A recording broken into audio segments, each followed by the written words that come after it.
Then 5, 4, 3, 2, 1. Hello all, and welcome to the INVICTUS stream. My name is Justin Thomas James, and you have the privilege of hearing the dulcet sounds of Mr. Chris Viseau. Well, I'm glad to be here tonight. Justin, I think we're going to have a good time. I think we are as well, Chris. Thank you very much for being here. And, of course, the one and only smooth and seductive Alex Guthrie is here. Thank you. Thank you very much, Justin. I truly appreciate the opportunity to be back here this evening and playing again with all of you. And so I hope to those of you who I haven't been yet introduced, I'm able to entertain you. And to those of you who I'm seeing again for the first time in a long time, it's always lovely to see you again. So thank you very much for having me here tonight. Well, thank you, Alex. It's great to have you here. We've got some applause. Whoa! What is going on? I just wanted to continue that for so long because we can. I mean, it can, but it's okay if people clap or how. Who is clapping there? There is no clapping. This is filmed before a live studio audience. This is right. How did that happen? A very quiet live studio audience. They're snappers. Tonight's game is brought to you by The letter C. The letter C. For everybody watching in a big environment, you're gonna have to turn your speakers way up, or just put your ears closer to the speaker. Until about 5 minutes from now, and then you're gonna want to turn it way down. That's right. Because we all know what happens. Shazam! We're gonna have Blammo! That's right, blammo. Oh, God. It looks like the others have gotten started on the fun having already. Once again, welcome. We've got this is already a great intro. I'm having a blast. You might have noticed that the energy is a little bit different. We are missing a couple people tonight. First off, we don't have Harlan here. You may have noticed. Is that why the energy is different? That's what's that might be it. There's just a subtle difference when he's not here. Yes, Harlan is away tonight. Unfortunately, he just had a he just wanted to have a Robin Hood Prince of Thieves binge. So that's what he's doing. He wasn't able to make it because he wants to watch that. How do you? And I think Robin Hood Prince of Thieves. Do you keep watching it, or do you just enjoy it the one time? Multiple times Like for sure. I think you watch 20 seconds and you pause it and discuss, and watch the next 20 seconds and have multiple discussions about it as you're watching it. And it makes for a great 6-hour session. Accent changes. Yes. Yeah, how many times it changes? Yes, that's a big. Every time that happens, you drink. Okay. Yes, actually, he is probably watching Prince of Thieves, but he's also away from a surgery, getting his gallbladder removed. So I think I speak on behalf of everybody here, and myself included, when I say feel better, Harlan. And we're glad that the surgery went well. And I'd like both of you guys and everybody watching to join me in saying farewell to Harlan's gallbladder. I hope imagine he comes back next week and he's like talks in a high-pitched voice for some reason, as if gallbladder was the reason he had that charm. Like, can that be his life for tonight? What happened to Harlan's gallbladder? All of his charm. A billion years in the future, Harlan's gallbladder has a cult of its own that's competing with the Jack Duck. Hi, all, and welcome back to the INVICTUS stream. My name is always as Harlan Guthrie, and I'm here with my pal Justin. What, Harlan? What happened? I don't know. I just feel different. My gallbladder's been removed. So I'm pretty sure Harlan kept his gallbladder. They gave it to him in a jar. So they're going to be bids. We're going to be allowing our patrons to bid on that first. No, not actually. And of course, Joe Fallak could not be here as well because she wanted to watch He's holding the Harlan's gallbladder reruns. She's holding Harlan's gallbladder. No, she's there taking care of Harlan. Very, very sweet. So unfortunately, they could not be here. We miss them. We miss you guys. If you're watching this, and if you are watching this, we love you. Thank you. Next point. Don't forget to like and subscribe. That's the next thing on my list. We like likes. We like it when you like things. What were you going to say, Chris? Well, I was going to say I'm very sensitive, as you guys know, and Yes. if we Yes. don't Tell get us enough likes, I disappear for years on end, as we have seen in the last year. There wasn't enough likes, so I was like, well, let me take a year off to really get to know myself. And you see, it's kind of a bit of an issue with Chris and I, because too many likes and I disappear. You know, so there's got to be that real sweet spot. You know, don't like it too much. Yep. Yeah. Otherwise, mine is I've just got a big like threshold. 5 to 42 likes. That's my sweet range. I can vibe anywhere in there. I don't get too hot-headed. I don't get too, defeated or undefeated, if you will. Oh. Anything over really 80 or 90 or 200 likes, I'm kind of, I gotta step back. And anything less, and I gotta step back. So Alex rarely gets played again. It was really you whatever you guys did this last week really hit a sweet spot. Yeah, you guys nailed it. So we're expecting 89 likes tonight. So invite your friends. Also subscribe if you're watching this and you've never subscribed. Also, I realize this is something that I do. I'm constantly winning at rock, paper, scissors, it looks like. And I'm constantly guessing paper. This is something I do when I'm talking. Can you do this one?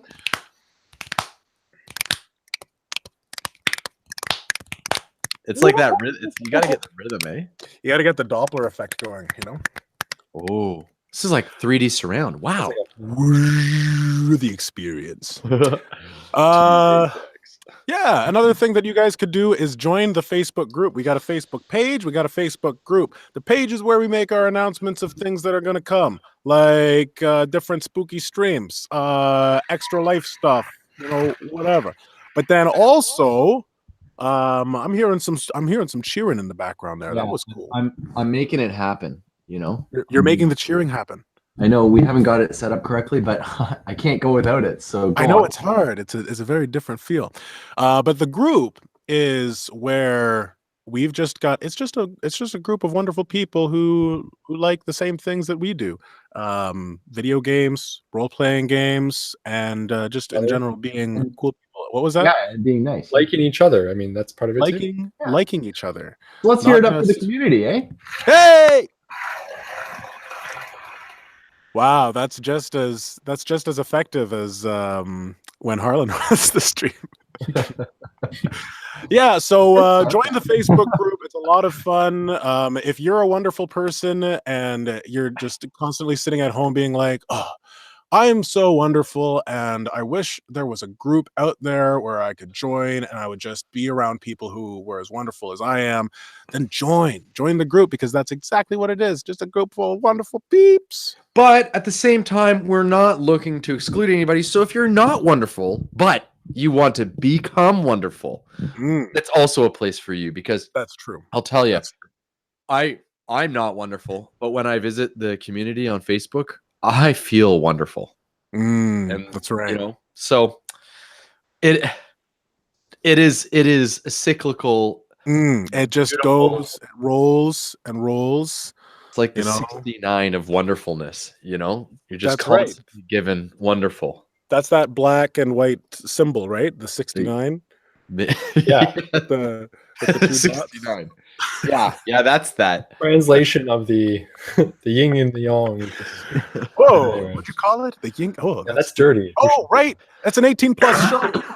So if you don't like words like yin yang, then this is not the place for you. But if you secretly like them, this could be a learning experience. It could be. We will teach you. And here's that classic warning. The warning. If you don't want to see boobies, then you've come to the right place. When was the last time we showed boobies on the stream, Alex? If you don't want to see nude men, then you've also come to the right place. So, disc. Oh, good.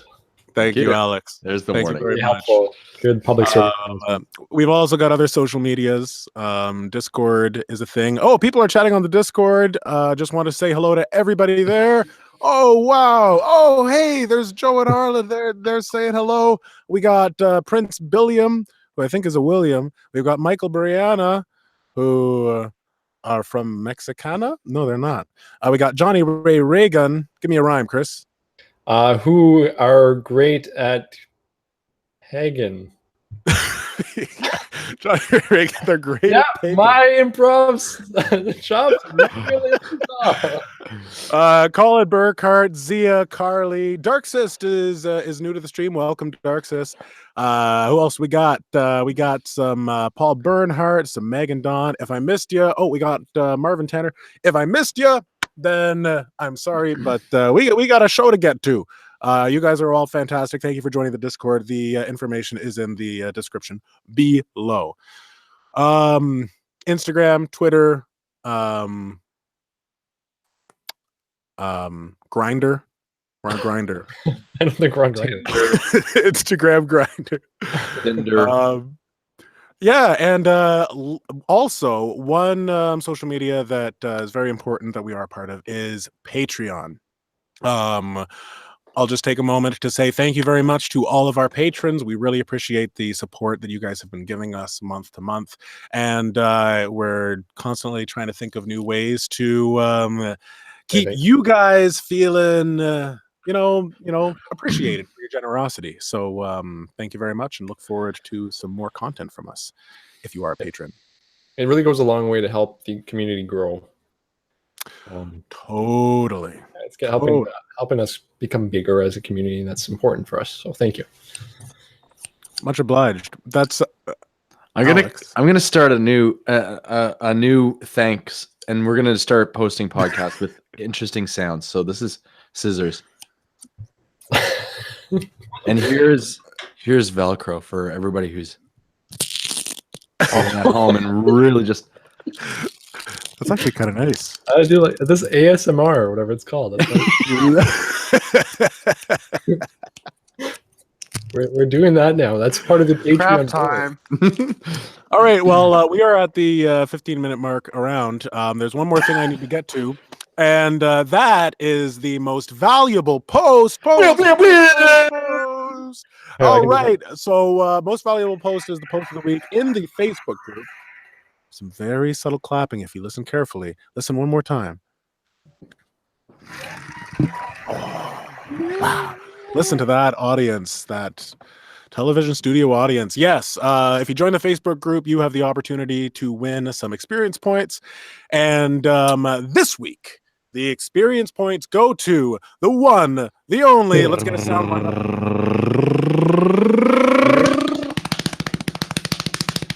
Thank you, dude, from Police Academy. Jason Griffin is the winner of the most valuable post. Jason Griffin, for his post, describe your last gaming session with a GIF. Yes. And it was one, I haven't actually seen that before, so A points. And B points, I usually, I'll see like a comment like that and I'll be like, oh yeah, that's cool, that's fun. But this time I like opened up the comments and it was really, really cool to see all of these different GIFs and actually feel like, oh, wow, I wonder what actually happened in that game. It was very engaging for me. So I feel like there are a lot of interesting stories that can be tied to those GIFs. So thank you very much, Jason Griffin, for posting that great post, and more stuff like that in the future. But for now, you are winning, cue applause, the most valuable post. Très nice. All right, so Mucho beautiful. Mucho Bueno. beautiful. Sorry. Bueno. Buenos Hey. muchos. Kinder Bueno. That's a chocolate bar.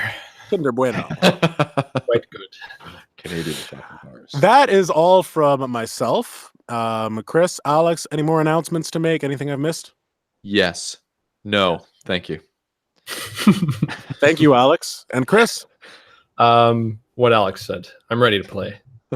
Oh, Chris is ready to play. Those are the magic words that will get this game rolling. So, without further ado, this transition is going to be a little bit different because normally we'll have applause and then we'll have some credits. Unfortunately, we don't have those things today. So They go hand in hand with Harlan Guthrie. it's exactly. The man does a lot for the stream. It's If weird. If I may He say, is just- the stream. That gallbladder, it was working a lot. was it the gallbladder who was doing all of that contributing? I don't think so. I hope don't not, think so. because we'll just have a dive in later. I think it's something deeper. I think it might have been his spleen, Pancreas. his pancreas. Spleen. So without further ado, that was some ado that we just had just there. But now There. Yeah, for sure. we're going to hand it over to Mr. Chris Viseau to introduce us once again. I'm Once again. trying. I'm trying to build a suspenseful like intro. Oh, good. I'm Keep helping, doing I'm that. Keep doing that, yeah. To bring us back into the world that is known as the ninth world, Numenera. Chris Viseau, everyone. And dialing back on the volume. We return to the ninth world, this time in a distant land. The ninth world carries so many diverse places. We find ourselves in a kingdom, a vast kingdom, with ramparts 80 feet high. This kingdom with a misnomer that's called Shallow Fort. For if this fort were to fill with water, it'd be a vast, deep sea. This kingdom has gone through some hardships as of late. It's seen a peculiar sign in the sky. A star appeared, a creature emerged from the heavens and threatened their existence. But something in the distance, a light, shone, and the creature went away, and all was back to the mundane repetition of the land. Now, Shallow Fort is known for its mining of ciphers in Numenera. Deep beneath the earth, they find artifacts and oddities, and they tinker with them, and they try to get them working, and they've been able to make a living from this, sending these around the world, bringing in income, bringing in food. They have very few natural resources any other otherwise. Now, the people are less happy than they have been. It's been 20 years now, and the king has gone missing. The king has left a while ago to on a campaign. Now we have the ruler is Serix Lucriel. He's the acting ruler. He broods around as if he hates his position, but he holds fast to his post and all its responsibilities with pious, aristocratic prowess. The king, his name was Roldric, Rana Roldric. He was said to be followed by the sun and loved by all his subjects. He left many years in search of a Numenera that could return his son to health. But he remains to this day in a sleeping death preserved only by strange elixirs procured deep within the walls of Shallow Fort. The people loved him so much that in his absence, a common phrase would occur. When it rains, people would walk by one another and greet each other with, "When Rana returns." It was a comment on the weather and the lack of sun, as if there was a connection between the king's missing and the fact that the weather has been so sorrowful. You two gentlemen are now working for the King's Guard under Seric's rule. You know Archelaus Stroud. He's the captain of the King's Guard, and he was the one who actually got you the position. Both of you are waking up in the barracks where you're staying. Archelaus Stroud walks in to greet you. He's a balding man who wears what is left of his fire-red hair very short and blends it to his beard. He limps noticeably and will tell you every detail of his life, save how he got his limp. The running gag among the guards is it was something really embarrassing, but everything in you believes it was gained through another feat of courage that you have come to know never falters in his character. Tell me a little bit about yourself, Justin, your character. How does he know Archelaus? What is his history? And why is it that he's so fond of him? Archelaus essentially saved me from death row. It was a murder that I didn't commit. A man was bleeding out in an alley. I saw him there. I went to try and see if I could apply some first aid, what little first aid knowledge I have onto him, but I'm a big man, an intimidating man. And when the patrolling guards rounded the bend, they assumed that I had done the worst. I was to be hanged that week, but Archelaus was the only person in town who believed me. Instead of having me hanged, he said that I would serve my sentence instead in the military. And for that, I owe him my life. He walks into the barracks and he kicks the bed and he stands over you. And you're already slightly awake, so it doesn't disturb you. But he says, with the festival underway, we're going to be quite busy today. It's best we get an early start. Get your stuff. We'll get going. Oh, and wake up your friend. Alex, what's your character's name? My character name is Blurk. Simply known as Blurk. Blork is new to the ranks, but what is his relation with Archelaus? Archelaus and I went back. We went back quite a ways to the battles of Eskra. You see, Archelaus managed to save my life just one more time than I was able to save his. You see, over the battles of Eskra, there were so many times where we had saved each other's lives. We had almost lost count. Almost. Except for in the final battle. When Archelaus, he saved my life. And of course, from that moment on, never let me forget it. So it's interesting that Archelaus says your friend to Justin, what's your character again? My name's Moash. Interesting that he says that to him, almost to hide the fact that he knows Lorak so well. He doesn't want that to get around too much. Blurk.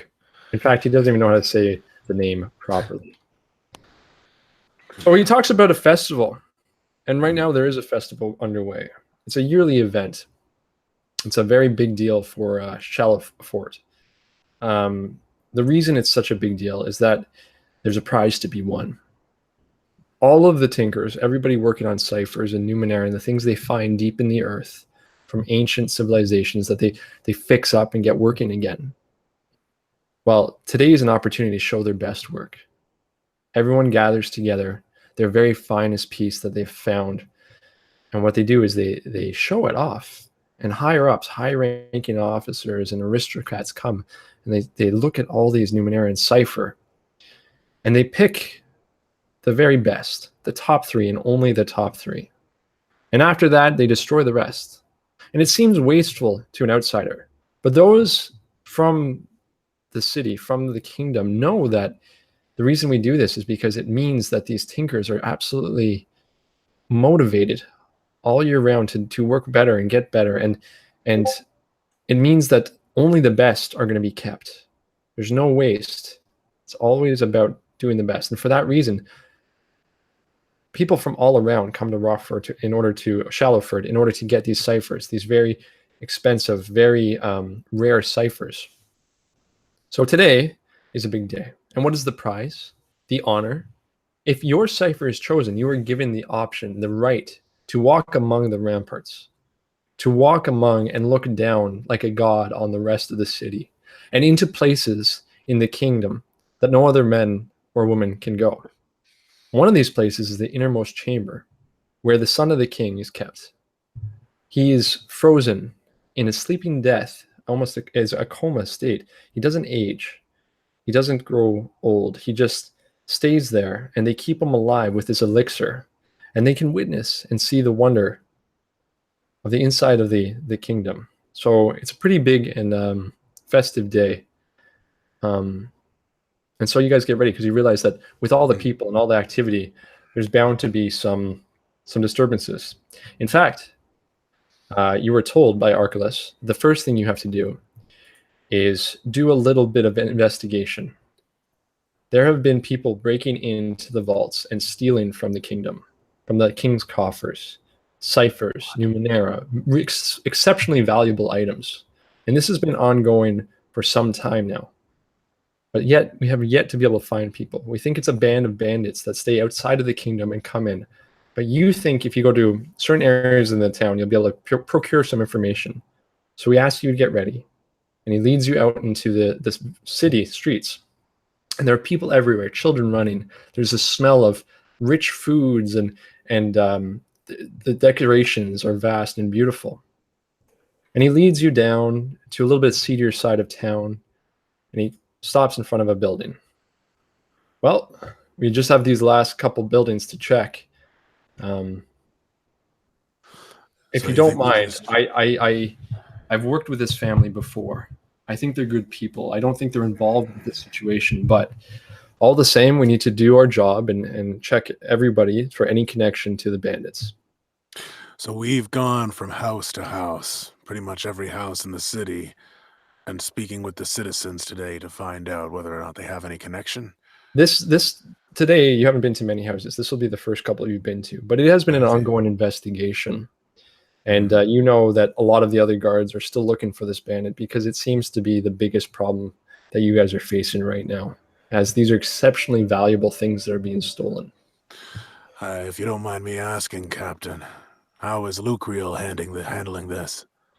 Well, in his typical way, he sticks to the book. He doesn't stray much from his responsibilities, but it's definitely not the way that our king, our Rana, would have looked after things. With a kind hand and a gentle word, he would have fixed this sooner. I don't like the way that he's having to strong arm some of our citizens in order to find this stuff out. But we do what we must. I mean, he's in charge since the king has gone away. All right. Archelaus, Yes. I feel like you're growing soft. You say you know these people and that they're probably trustworthy. But back in the battles of Eskra, you wouldn't have blinked an eye if you knew somebody. In fact, how many times did you question me? I think you've grown soft. I hope so, Blork. Those were troubling times, and we acted in a way that I think was beastly at times. It can go a long way to give a little kindness and trust into people. Moash, I'm sure you can attest to that. Yes, and I say, turning to Blork, stepping a little bit closer to him, if it weren't for Stroud, I'd be dangling from the ramparts by now. All of a sudden, Fair you enough. feel the pressing of a small hand on your lower back. And you turn around, Moash, to see a young kid, maybe 6, maybe 7, looking at you, smiling but nervous, as he pulls his hand back from your tunic. And you see that he's left a big yellow handprint, a bright yellow handprint on your garb. And he looks up at you, kind of smiles, and runs away. Now, this is not that unusual to you in the fact that you've seen this before. Every year at festival time, they do this exact same thing. It's a game that the kids play. And the game is that each of them create this beautiful, vivid color, and that represents them, this paint that they put on their hands. And the goal is to try to find the most high-ranking officer, the highest aristocrat they can, and put a handprint on it. It's something that would be absurd any other day, but today, you know, it's part of the game. And it's actually a sign of admiration from the kid. The kid is saying, this is an officer. It's a person of worth, and I've put my handprint on them. And you look around and you see the occasional person walk by with handprints of different colors. Some really high-ranking officers have multiple. And you realize that Archelaus himself has several handprints on him.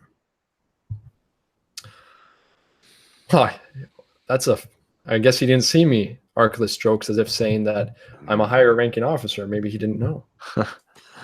I don't like these games. I seldom win them. Well, today's a day that we need to humble ourselves. We do serve the public after all. Does Blurk know of these games, or is this new to him? I don't know.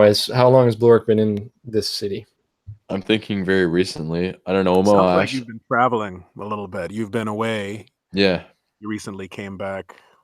In that case, no, you've never seen this before. And it was, I mean, the festival's been going on for a few days now. Today is kind of the pinnacle day, the day that Okay. they actually choose the cipher. And But let's say, yeah, I'm newly into the city today. So that's and it's odd to you, but you can see the look on Archelaus's face as if it's a wonderful thing. And at the exact moment, you hear a scuffle, and you see a basket of fruit, this orange fruit, fall to the ground, and there's a boy with his hand held above his arm, above his head, by an officer, another person that you've seen in the barracks, a cruel man, and he's got a grimace on his face and saying, "I just washed this. I'm sick of this game." And he's reaching his hand up to smack the kid. I lunge over quickly. Instinctively, I reach towards the man and grab his arm. Do I have to roll for this? Yep. I try to stop his swinging backhand from connecting from the poor boy's. He doesn't see you coming, so soft it's a face. fairly simple thing to do. So we're going to say it's a level 1. Level 1. All right. So Numenera speak. That means I need to roll a 3 on my d20. Yep. Oh, I got a 4. Oh. So you grab his hand, and the man turns to you, and you recognize him to be Rivern. Rivern. What do you want, Moash? I got to teach this peon a lesson. I was just about to say a cliche that you guards always like to say. What is it? Pick on someone your own damn size. And at the moment, Archelaus walks over. I don't think that you were stationed in this part of town. And he stands closer and sniffs. Is that spirits on your breath I smell?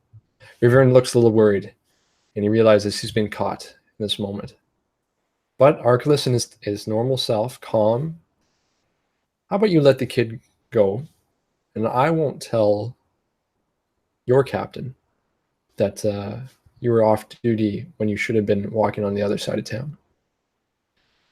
He looks at Archelaus, kind of grimaces angrily, lets the kid go, and walks away. Archelaus bends down to the kid, grabs his hand, and lets him put it really high up on his chest, the handprint. The kid smiles and runs away. We should get back to work.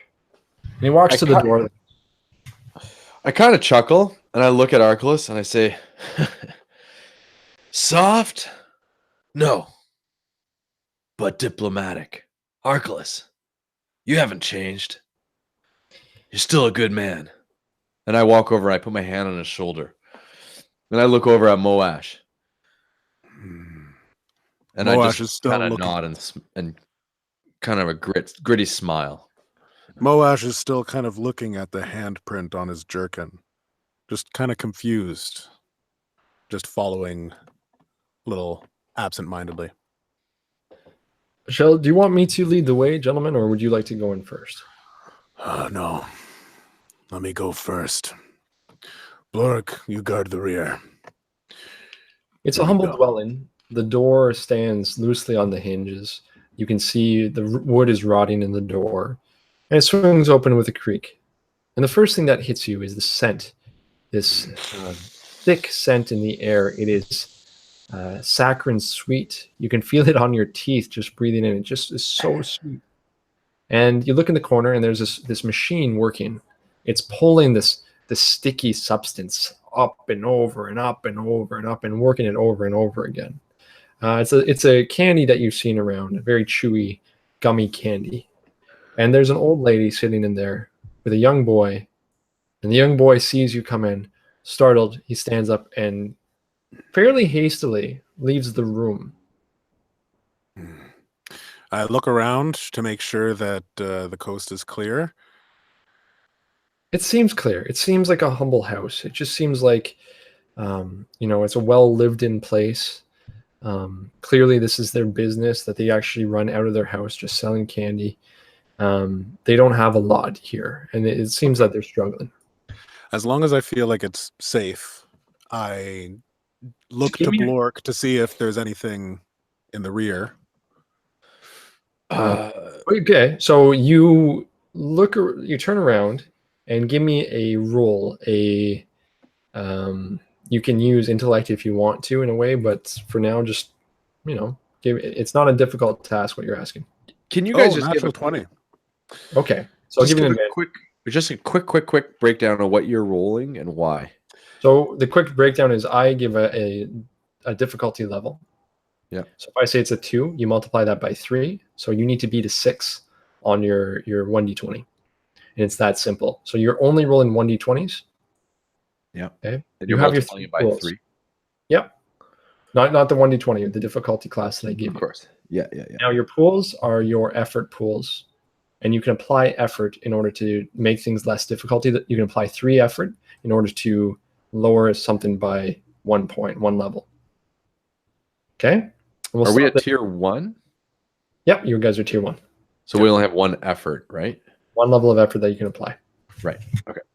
Okay, so Moash turns around, and as the doors close in, you recognize the fact that people are hushed and talking in the streets, as if before there wasn't a big deal, you guys walking around, but now that you've entered into this house, some of the people that were walking around stopping and watching and gossiping about what's going on.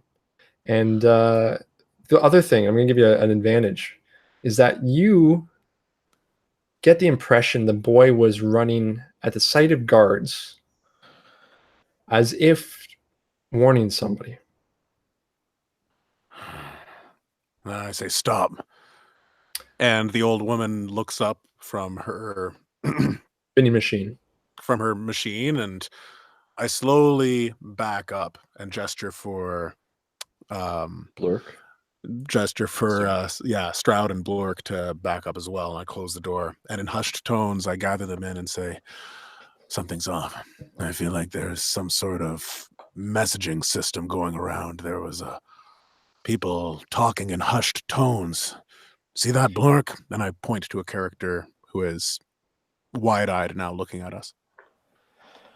What do you suggest we do about it? These kids know something. I think they're exchanging information, or at least letting people know of our presence. I'll be honest with you guys. I kind of want to strong arm somebody. This might be the person to do it. What do you think? I think that's not the way we do things, Bork. Good observation, Moash. It's true. It's true. But in my experience, the best way to get information is to show that you're on their side. If we start strong-arming people, we could start, especially on a festive day as today, do we really want to represent the king in that way in his absence? That would be something that Serix would want. And for me, I'd rather keep the tradition that the king set, that Arana set. Looking around, I'm guessing we're standing now just outside this dwelling again? Yeah, we're just in front of the front door. I still have my hand on the handle, actually, but I'm looking around warily. Now, looking around, children, are there children running around still? Like, oh yeah, I mean it's festival day. You see people running with different toys and running from here and there, sprinkling dusts in the air and trying to get their handprints on people. There's people. I point at the closest kid that's got paint on his hands, and I kind of, in a friendly but gruff way, yell to the kid, "Hey, You know I'm a high-ranking officer, right?" and I kind of turn my back, and I give him a look like it's all right. He smiles and he reaches into a pouch hanging from his belt. And his hand comes out covered in this bright green powder, and he walks up to you, and he jumps up and slaps you between your shoulder blades. And then I do the same thing again, very quickly, and I point to another kid. Hey, you know I'm high-ranking, eh? I'm looking for a few handprints on my back. So it's not long before you start attracting a crowd, an easy target, a high-ranking officer willing to stand still while they destroy, well, at least tarnish your uniform. And so lots of these students lots of these kids are coming around and they're trying to jump higher and higher. To Okay. I say as they 1, 2, 3, 4 get on me. All right. Back off. Yeah, off with you. And I start kind of flailing and I smack a few in a fun way. Get out of here. And they start to disperse. Give me a roll. Alrighty, where is it? What are you doing, 20, Blark? right? Yep. What are you doing? 10. You got a 10? Yeah. Okay. And I turn to Moash. Moash, quickly, what's the name of this this festival again? You know it to be the Hall of Bright Cipher. The Hall of Bright Cipher. The Hull of Bright Cipher. And the reason they call it that is because this hall carries the past winning ciphers, and they keep it in the long hall that people can go down and marvel at the beautiful works of past years. All Bright right. Cipher. It's Bright Cipher, Blork, and I don't understand what it is you're doing. You're drawing so much attention It's to okay. us. It's okay. They're dispersing. Please open the door. Let's go in. Quickly. And I look to Stroud to see if he is all right with it. Yeah, Stroud is curious about the stalling, and he says, "Yeah, let's go in. Come Perfect. on." And I open the door. I take 2 steps in, and then I move over to the side to let Stroud and Blork through. Stroud walks in, and he sits down beside the old lady, and he grabs her hand, and he says, "You must be exhausted. This looks like a lot of work. Look at these hands. They're probably stronger than mine." And the old lady chuckles to herself. "Oh, that's so kind of you to say. It's just the job, the family job." And Archelaus says, "You know why I'm here. I'll be curt with you. We're here because there was a break-in again in the kingdom, and we know that everybody confides in you. They talk to you. They come and they spin their web as you're spinning the candy. Is there a chance that you've heard anything about what's been going on here?" And meanwhile, while you're having the conversation, I enter the room and a big burly man in almost a trench coat type jacket with now handprints almost all over the back of it. And I step in, and there's other people in the room, right? It's not just the old woman. There was a boy there, but he's gone. The old woman's the one who remains in the home. Okay, well then I step in and as you're speaking, I kind of mumble, "Oh, Mary, Big Cipher," and I go to the corner. I kind of start looking around the place. Did you say Mary Big Cipher? Yeah, Bright. there's a bright. Sorry, Mary Bright Cipher to you. and I continue. And she nods and she offers you a candy. And it's this package. She hands it towards you.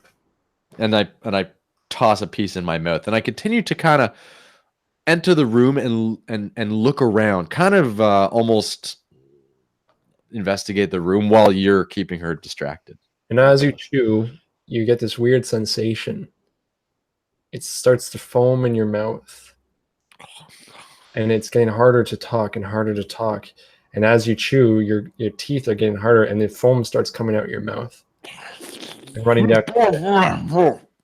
Well, Ash, you find this hilarious because this is the typical candy of this festival. It's usually something that looks innocuous, but when you eat it, it has some other effect that you wouldn't expect, and much like the ciphers that we see winning in the past years.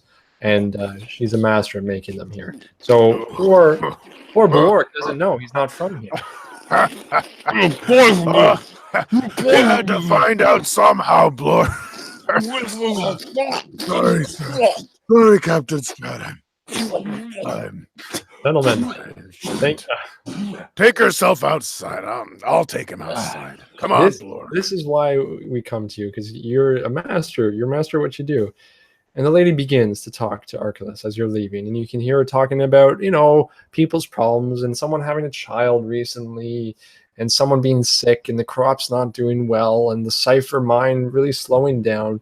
But you can tell that Archelaus knows it's a dead end, and this is just out of habit doing his job. And he eventually stands up and meets you back outside.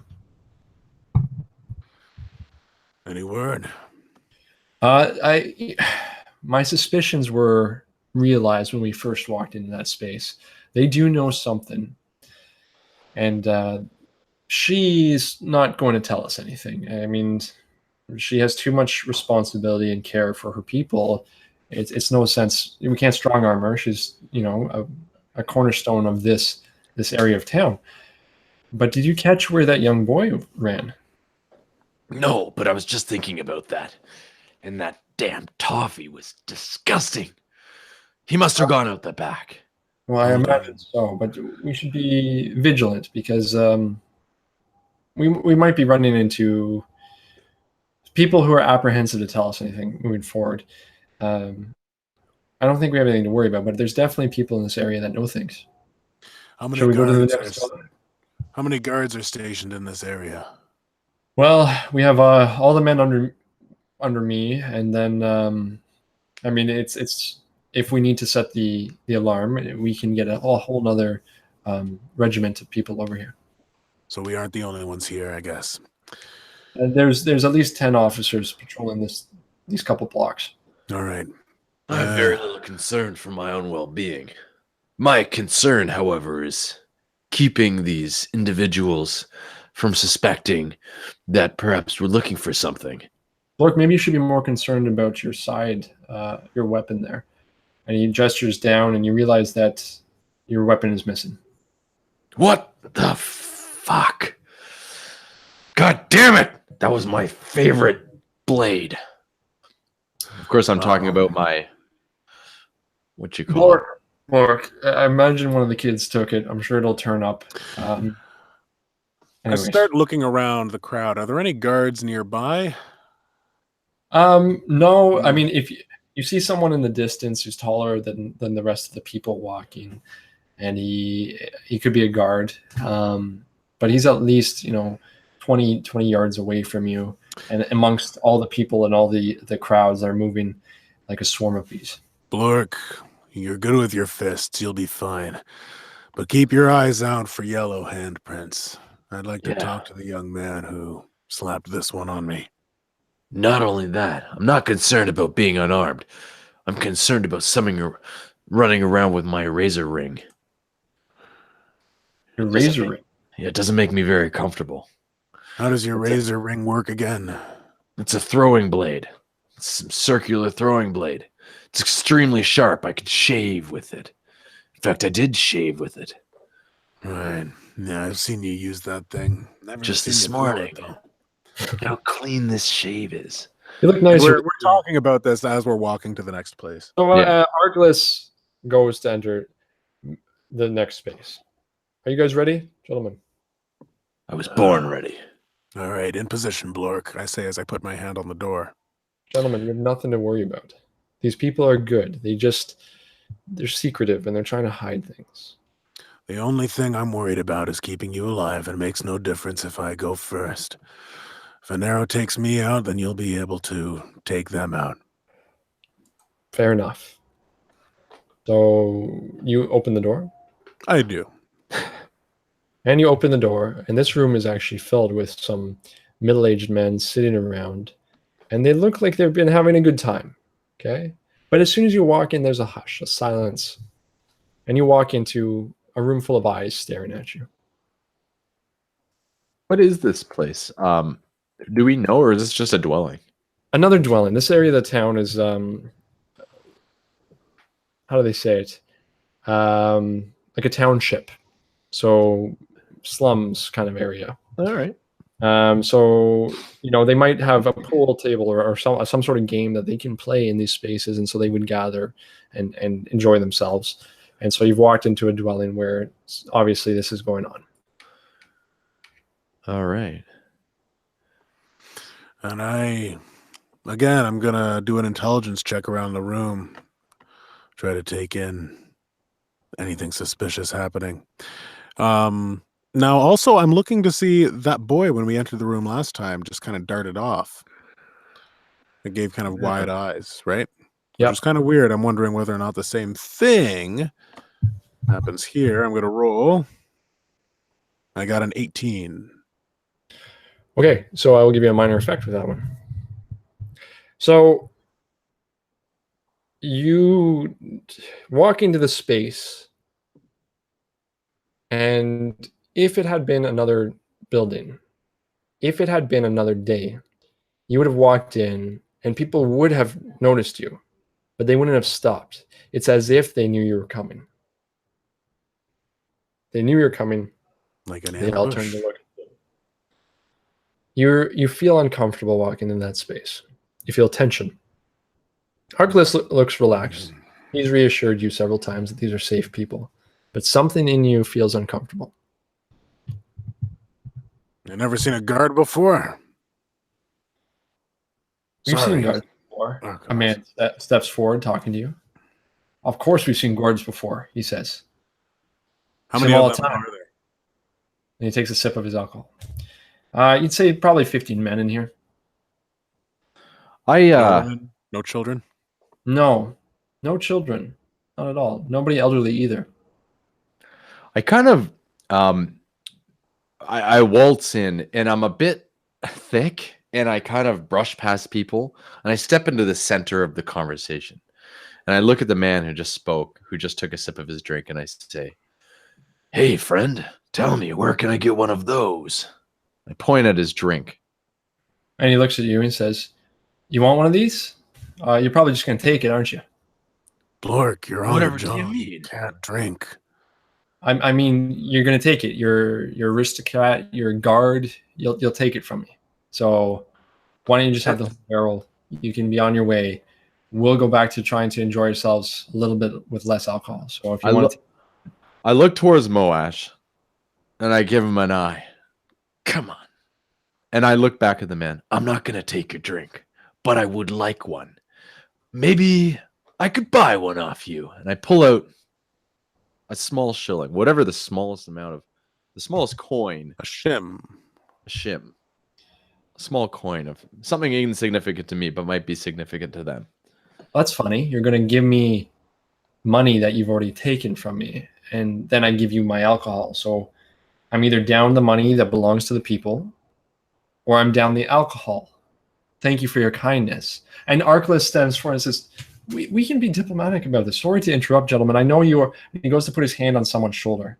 And at that very moment, a man draws a blade and goes to slit his throat. Archelaus?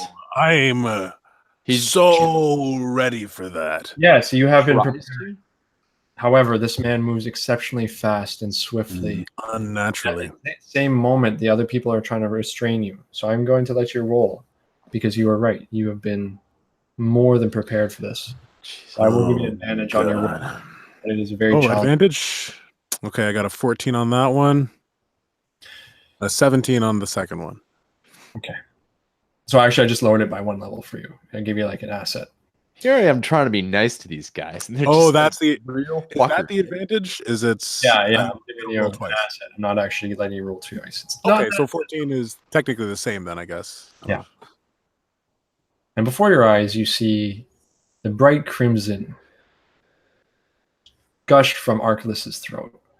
And he turns to you and he looks at you and he kind of smiles as he falls to the ground at your feet. Now,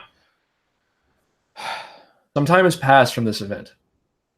You've mourned the loss of Archelaus. It's still fresh. But it's not, it's been maybe a couple weeks now. And the ceremonies have been done. The people replacing the captain have come into power. You guys did your best. You apprehended many men. You dispatched the man who had stabbed him in a fit of emotion and rage.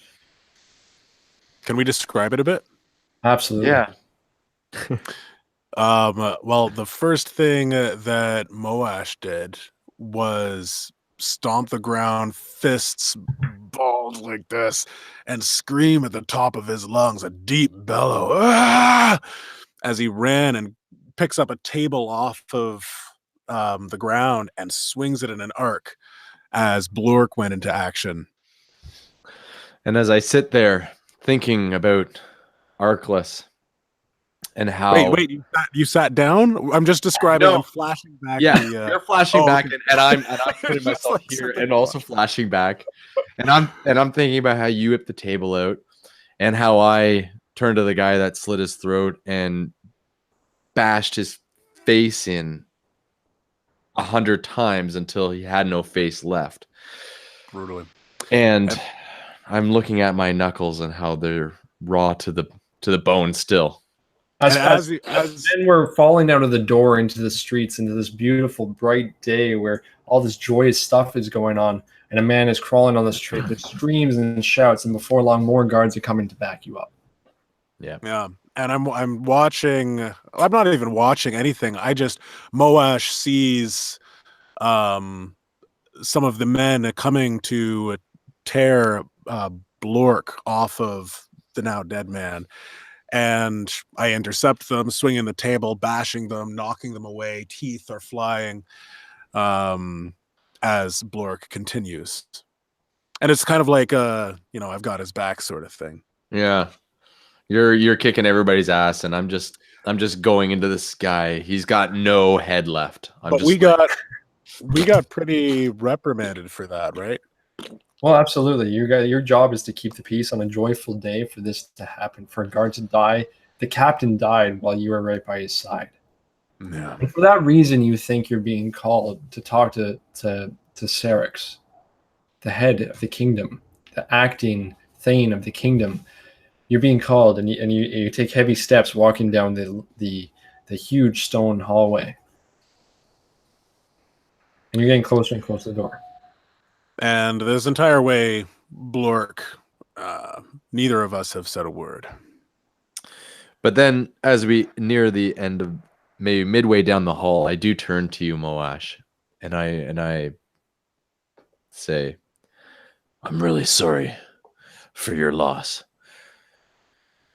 Obviously, you were good friends with Archelaus, and I was good friends as well. I respected the man. If only one thing has come positive out of this, is that I've met you, and we're here together to face this challenge head on.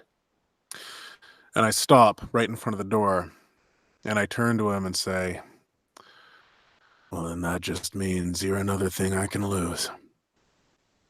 And you open the door. The two guards that are standing at the door, wearing some bizarre materials as armor. It's a bright crimson color. You can tell that they're extremely trained men with some very powerful items on them. They let you in, and you walk past, and there, sitting at the throne of Rana Rodrich, is Serix Lucriel. And he looks at you with that long nose and sallow face. He looks up at you. I've been expecting you. Gentlemen, come in, please. And you walk closer, and he sits at the throne a lot higher than you, and he barely even looks up at you. Well, you did not act in the best interest of the kingdom a couple weeks ago, and for that reason, we have lost one of our best captains. Do you have anything to say for yourselves?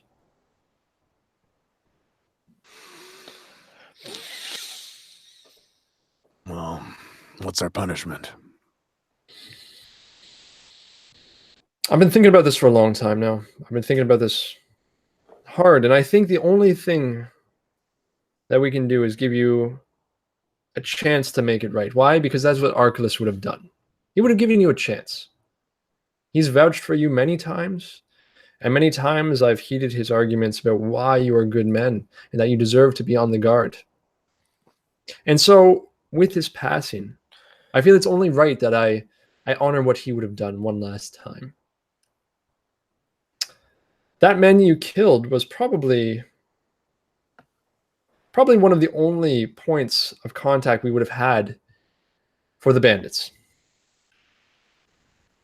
And now he's gone, and we have no connection. But the other men that we did apprehend, we tortured.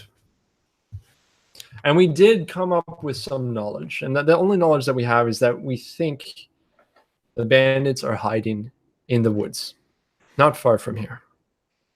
And you know the woods he's talking about. They just refer to it as the woods. It's this overrun, deep forest. Fables are told about this place that men go in and never return. And so, if you truly want to redeem yourselves, avenge the death of our wonderful captain, you will go and find out if these rumors are true.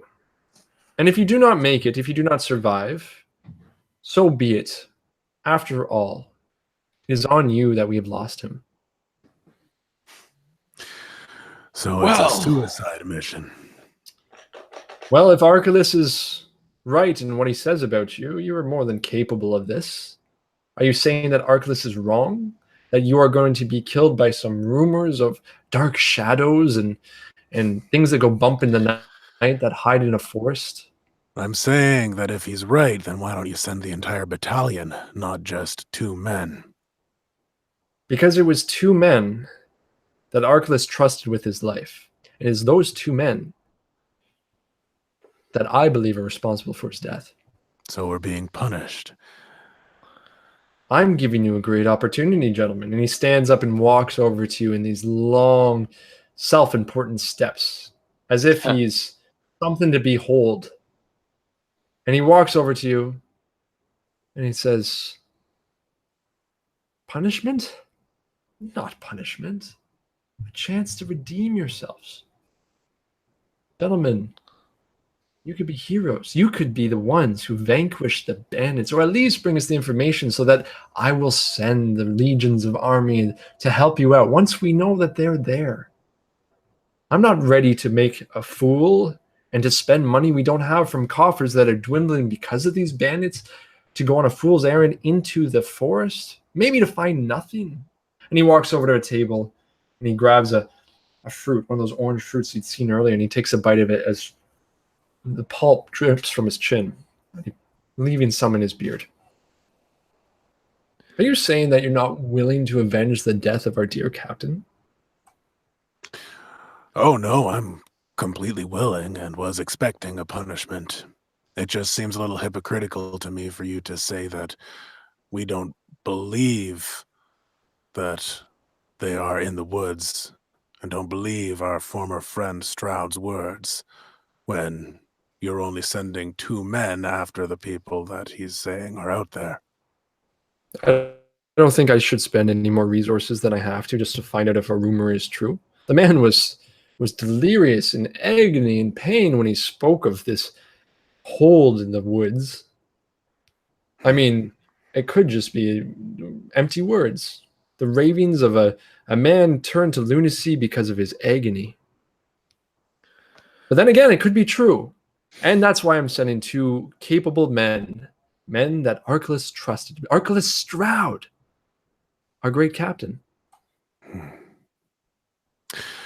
Well, I'll do it, just for the fact that the woods are much more palatable than this place right here. What do you say, Blork? What do I say as I look up at Syrinx? I say, Syrinx, I have no problem going into the woods. I'm not afraid of what the woods might hold. I'm not afraid of the bandits that say they're there. I'm not afraid of you.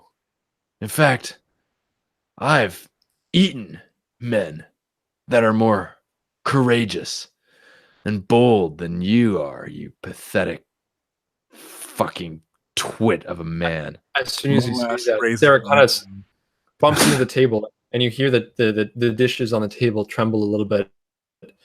And 2 guards come in and look at you. The guards in the big, the armor, the red crimson armor, and Sarah gestures with a hand. And as they do that, I'm spit on the ground. However, you are acting king, and therefore I will go into the woods, and I will deliver these bandits that killed our friend. For it was not us that killed Archelaus. We were merely there to witness it. Goodbye. And I turn around and I walk out. Hold on. All right. I pause. King Syrinx. If there are bandits in the woods, and they are stronger than we are and overpower us, we need some way to communicate with you. This is true. anything that would make this possible. Carrier pigeon, carrier dog, Carrier turkey. The second or that some you sort of find cipher. out that this information is true, it is your responsibility to let us know. And he walks over and he pulls the tapestry off this box that you hadn't noticed right by the throne. And he reaches and he pulls the cylindrical, it looks like a solid steel cylinder. And on the top, there's a sheen, translucent material. Sheer, not sheen. Sheer, translucent material. He says, this is a beacon. It's probably got a few charges left. Should you find anything, immediately, not a wavering second, not in the second that it takes to slit a man's throat, for example. Yes, Secrus, we understand what immediately means. You set off this beacon and you let us know that it's true and we will be there. Even if it means that you die, even if it means that you are sacrificed, let us know and we can at least avenge the kingdom and Mr. Stroud. I take it from his hands and I hand it over to Blork.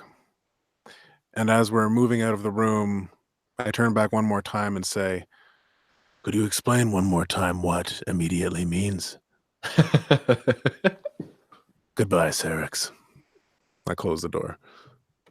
The guards outside the door look down upon you and they laugh and say, I guess in the lower ranks, they don't have to take care of their uniforms. And you realize that even in the last few weeks, you haven't even washed the handprints that still linger there. And the handprints of blood also amongst the children's hands that have been pressed against your plate mail. And they're all crusty and kind of peeling away. Even the bloody ones. But I ignore the guards' comments and just continue down the hall. Moash, I'm sorry if I lost my temper in there. I mean, I'm sure it didn't help us, but I'm surprised actually. I thought maybe the acting fucker would have reacted differently. But well, at least we have a chance to redeem ourselves in the name of the city. Not that I care much about redeeming myself in the name of the kingdom right now. No. Or the king, rather. What's the quickest forest? I think it's that way. Oh, yes, I think you're right. That being said, that's a wall. What should we do as far as preparation, though? I mean, certainly, I haven't had enough to drink today. I've been drunk every day since Archelaus died.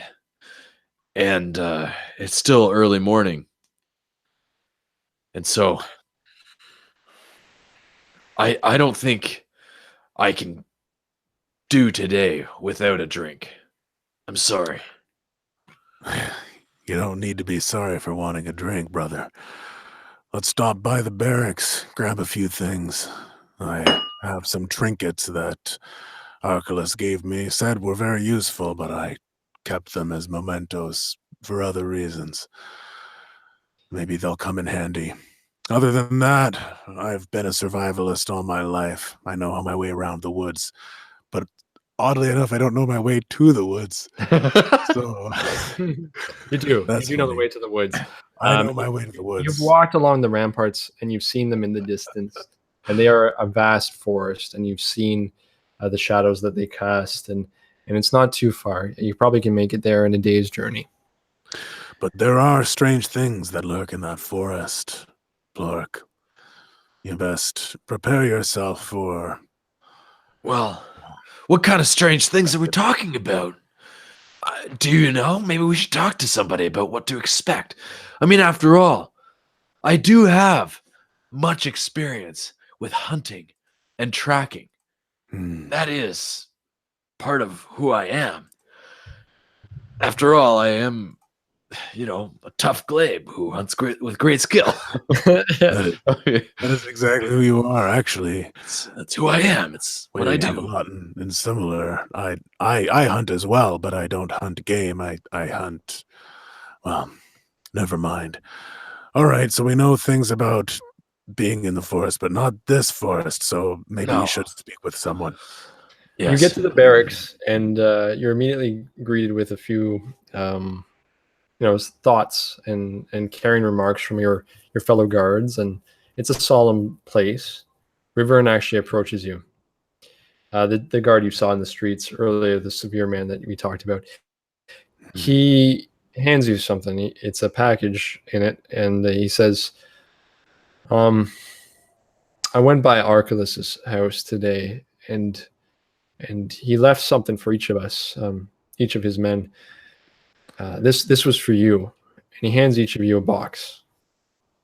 And Archelaus procures weird oddities every so often. He comes across a cipher. For some reason, he enjoys the whimsical nature of it, but he did have a few prized possessions, and you realize that what's in this box is some of those prized possessions. As you open the box, Moash, you see inside these two crystal, at least you think it's crystal at first, buttons that seem to be fused together. But it's ice, cold to the touch. And as you hold it, it doesn't melt, but as you try to grip it a little firmer, and you realize it is starting to melt. And inside the box is a description of what it does. And you see that this, apparently, if you melt it into your skin, your body will turn, it'll start to phase, and you can move through things as if, and things can move through you as if you're passing through this thick jelly. And when they do that, they experience agonizing pain.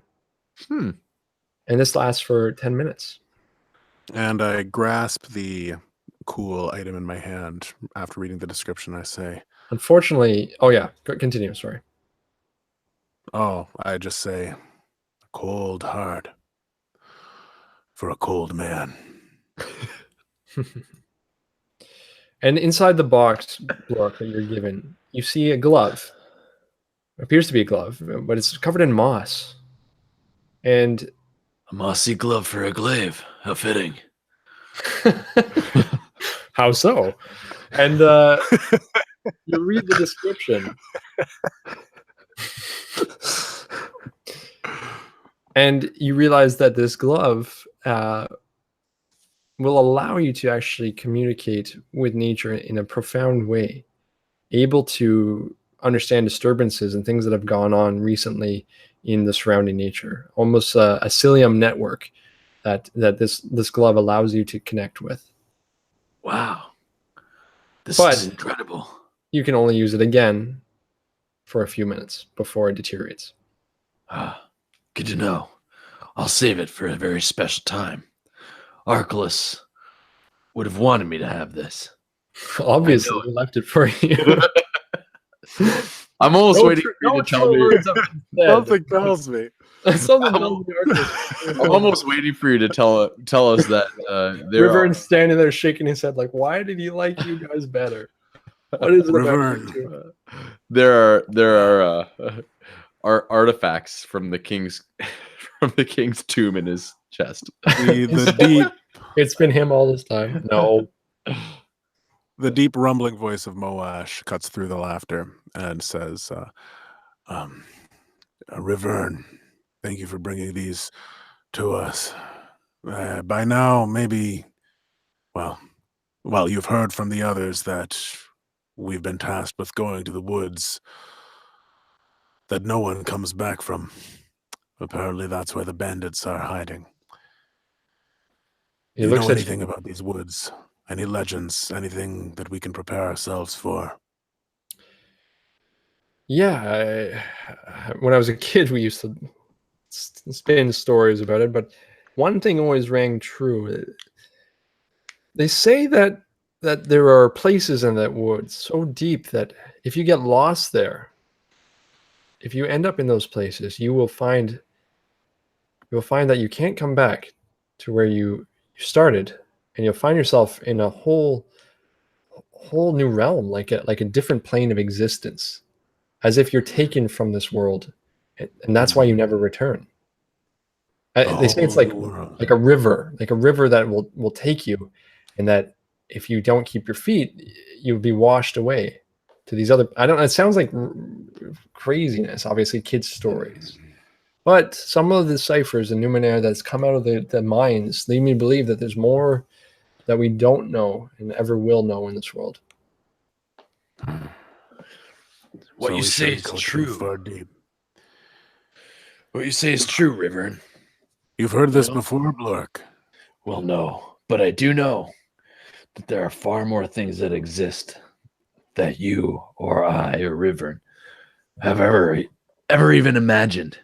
Oh, gentlemen, I wanted to show you this. Look what I pulled off an urchin in the street, and he gestures down, and you see that it's your blade, Blork, on his My razor ring. What?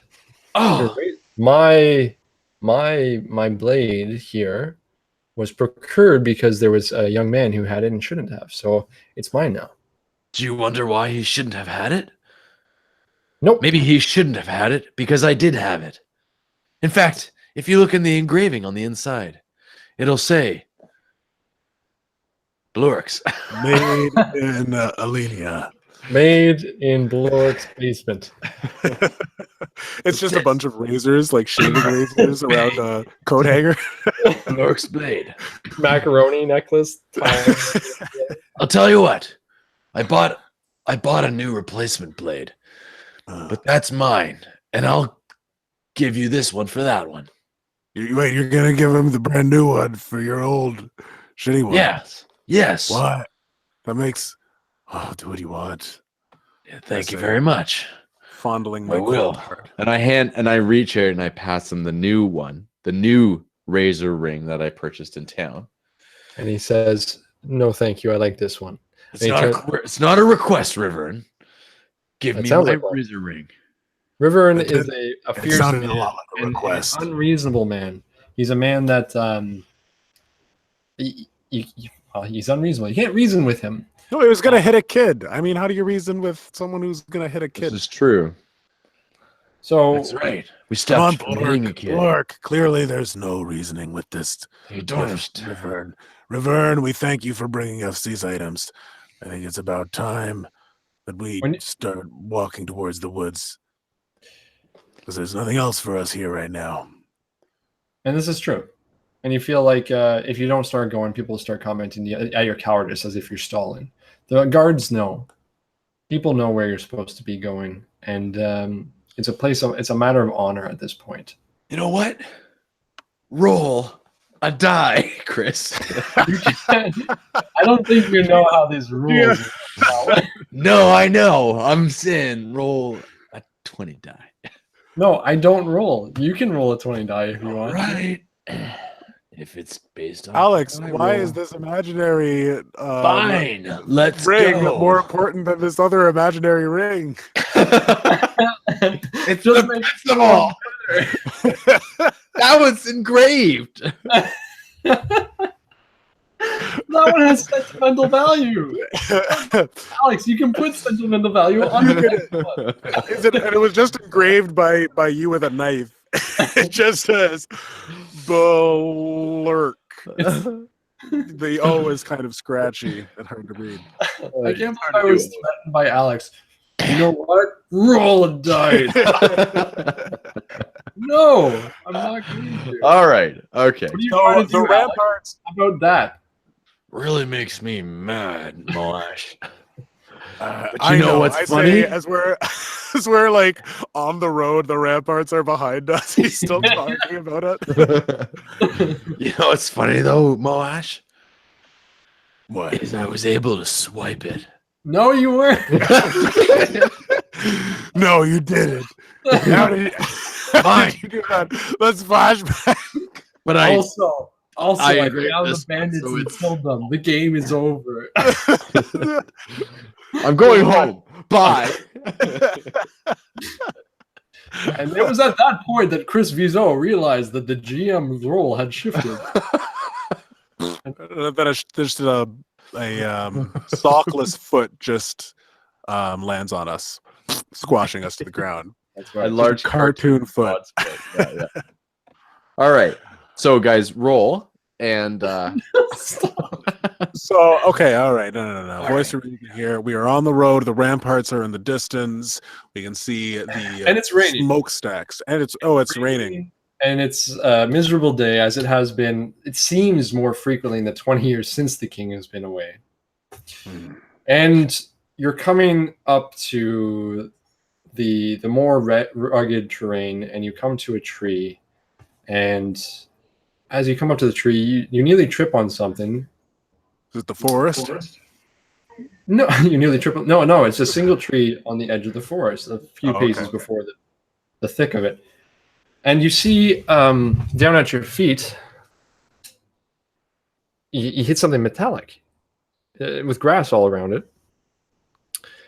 And Is this a road? Is this like a traveled road, or is it just like we're walking? it's through the fairly, fields? it's not well traveled at all. We're talking fields, and you're kind of Right. making cross country a journey. Not a lot of people go into the woods because not a lot of people come out of the woods, so no one would go there. Right. And so you hit your foot on something. As you look down, you realize it's this humanoid shape, this tubular metal man, and you stand it up, and it's an automaton. Thank you, automaton. is he like this? Oil can.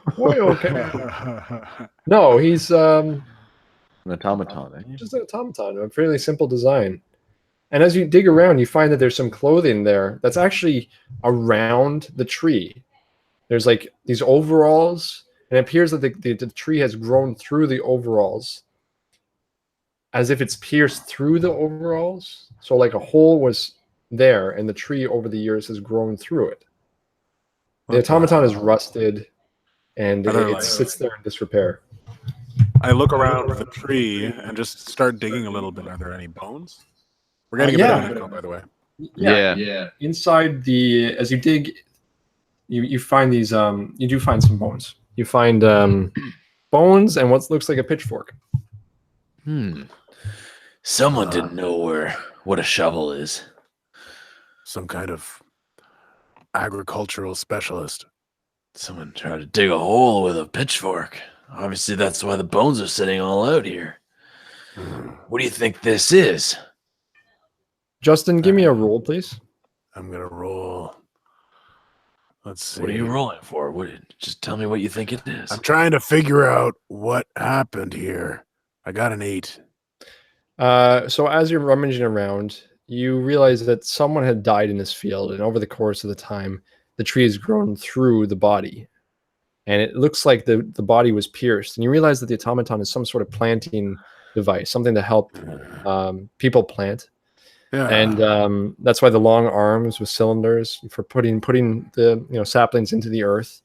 And among the parts of the automaton, you find what looks to be this cell, this part that looks like it was added to the automaton, like separate construction material. And if you finish, it looks like it's a battery, but upon working with it more, you realize there's something more to it. There's a hum. There's almost a sentience to it, as if it's Alive. thinking. It's the only way you can describe it.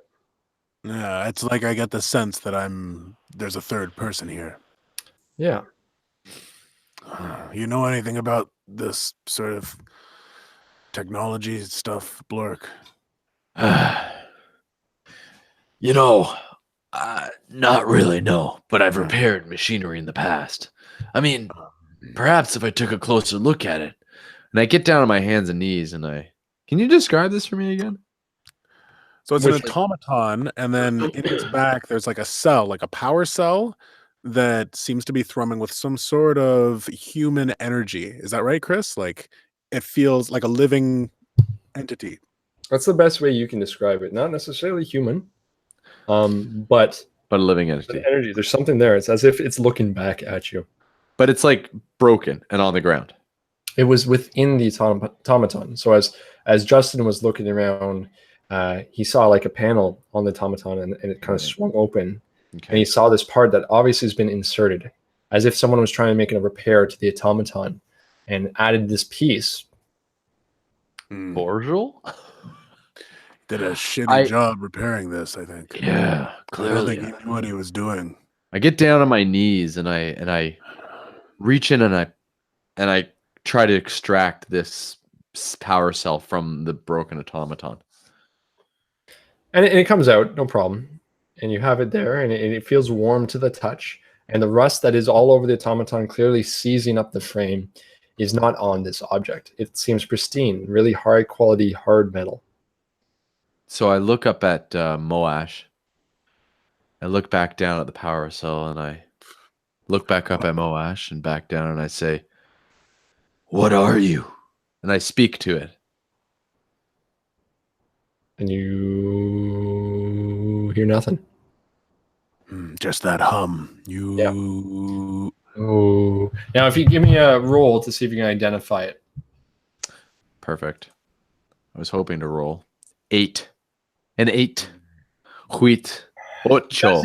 It looks similar to like a CPU, or you don't want to know. So like the brain of a device, right? Huh. The type of thing that would allow things to operate. You don't know how it works, but you know that if you sometimes attach these to ciphers you find, they start working better or in a different way. What about oddities? Do oddities interact with things? Would it make Depends sense? on the Probably not, eh? More ciphers. So ciphers. So the levels are: a cipher is something more one-off usage. It usually has an effect that has a limited duration. The things you found are probably were given by Archelaus were ciphers. More rare than that are Numenera, and these can be grand, big Right. things. They can be floating things in the sky. Right. They can be satellites, that type of thing. And then the smallest of the artifacts that you find from the billions of years of worlds that have come and gone are the oddities, and they just do something weird and unusual. No one really knows their purpose, but they keep them for the sake of, well, they're kind of cool. Not necessarily useful. Okay. Come So on, that- Blork. Grab it and let's go. Yeah, sounds good. And I place it gently into my pouch. And I close my pouch. We continue walking. Okay. And eventually you get to the edge of the forest, and it just seems like the most direct route, the way that makes the most sense with the way that the landscape goes. And for the first time, there is a little bit of a path. It looks like at one point there was a road here, and the grass is not growing on it. But the road goes in two different directions into the woods. One goes to your right, one goes to your left. So Moash looks to the path to the left, and then And the I- path to the right, and then reaches into his pocket, pulls out a coin, and says, "Flip for it."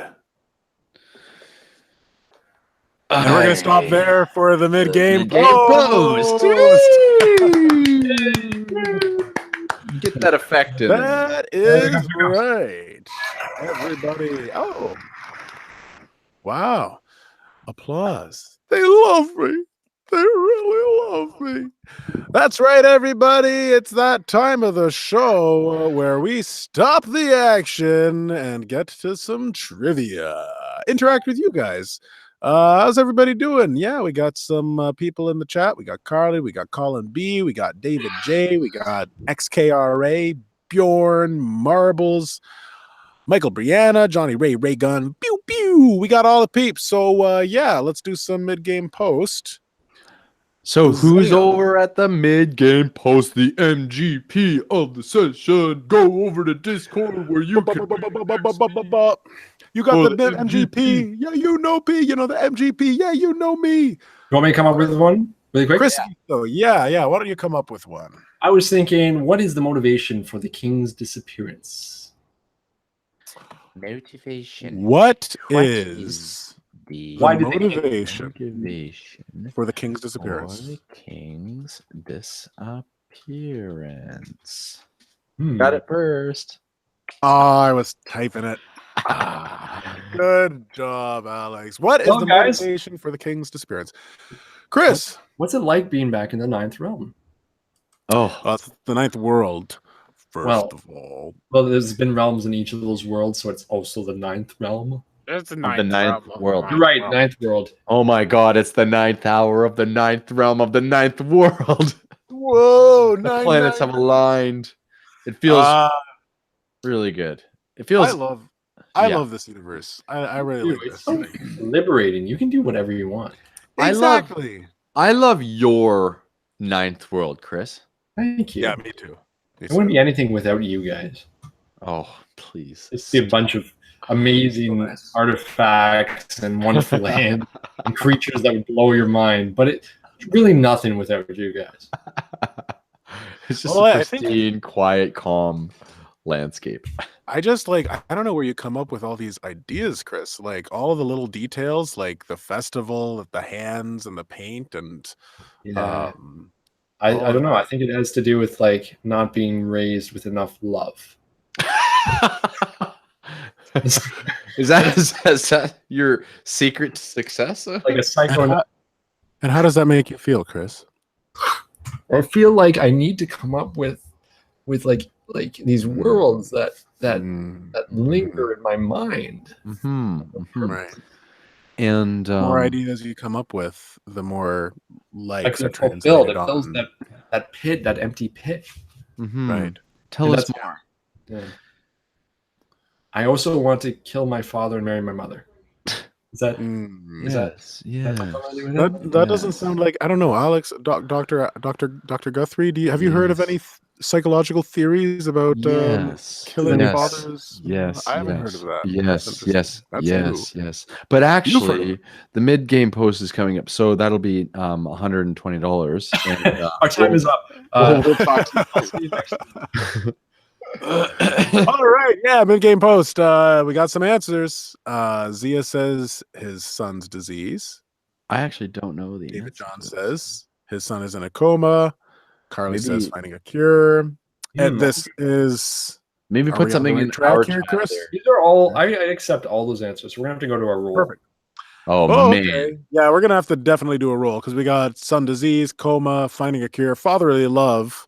Why- I You said that. I mean, Why- that- it seems like that would be a motivation if you're like, I gotta find the cure, but maybe he just is doing it for the glory. So is that really love?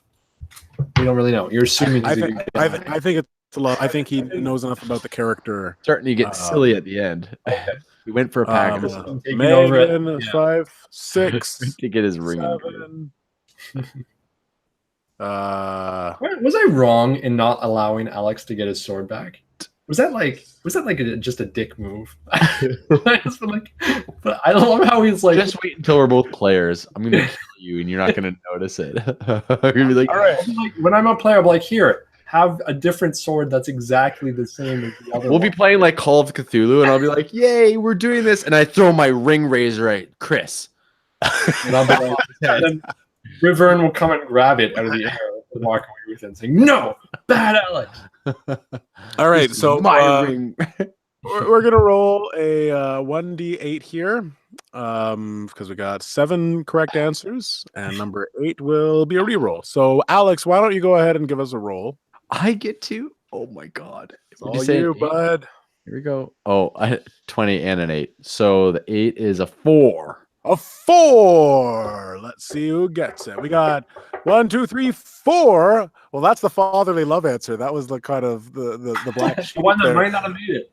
But we're giving it to Johnny Ray Raygun for fatherly love. Yes, the answer was his son was in a coma / had a disease, and then father was trying to find a cure and has not come back since. Yeah, So technically correct. death, as I called it, sleeping death. 20 years Sleeping ago.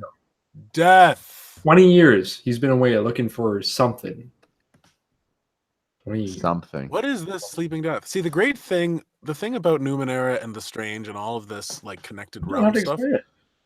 you don't have to explain it, but it's like I've got my imagination is definitely going for what the sleeping death is, and I'm just imagining that the son is like his consciousness is like in a different realm or something like that. Like it could be me.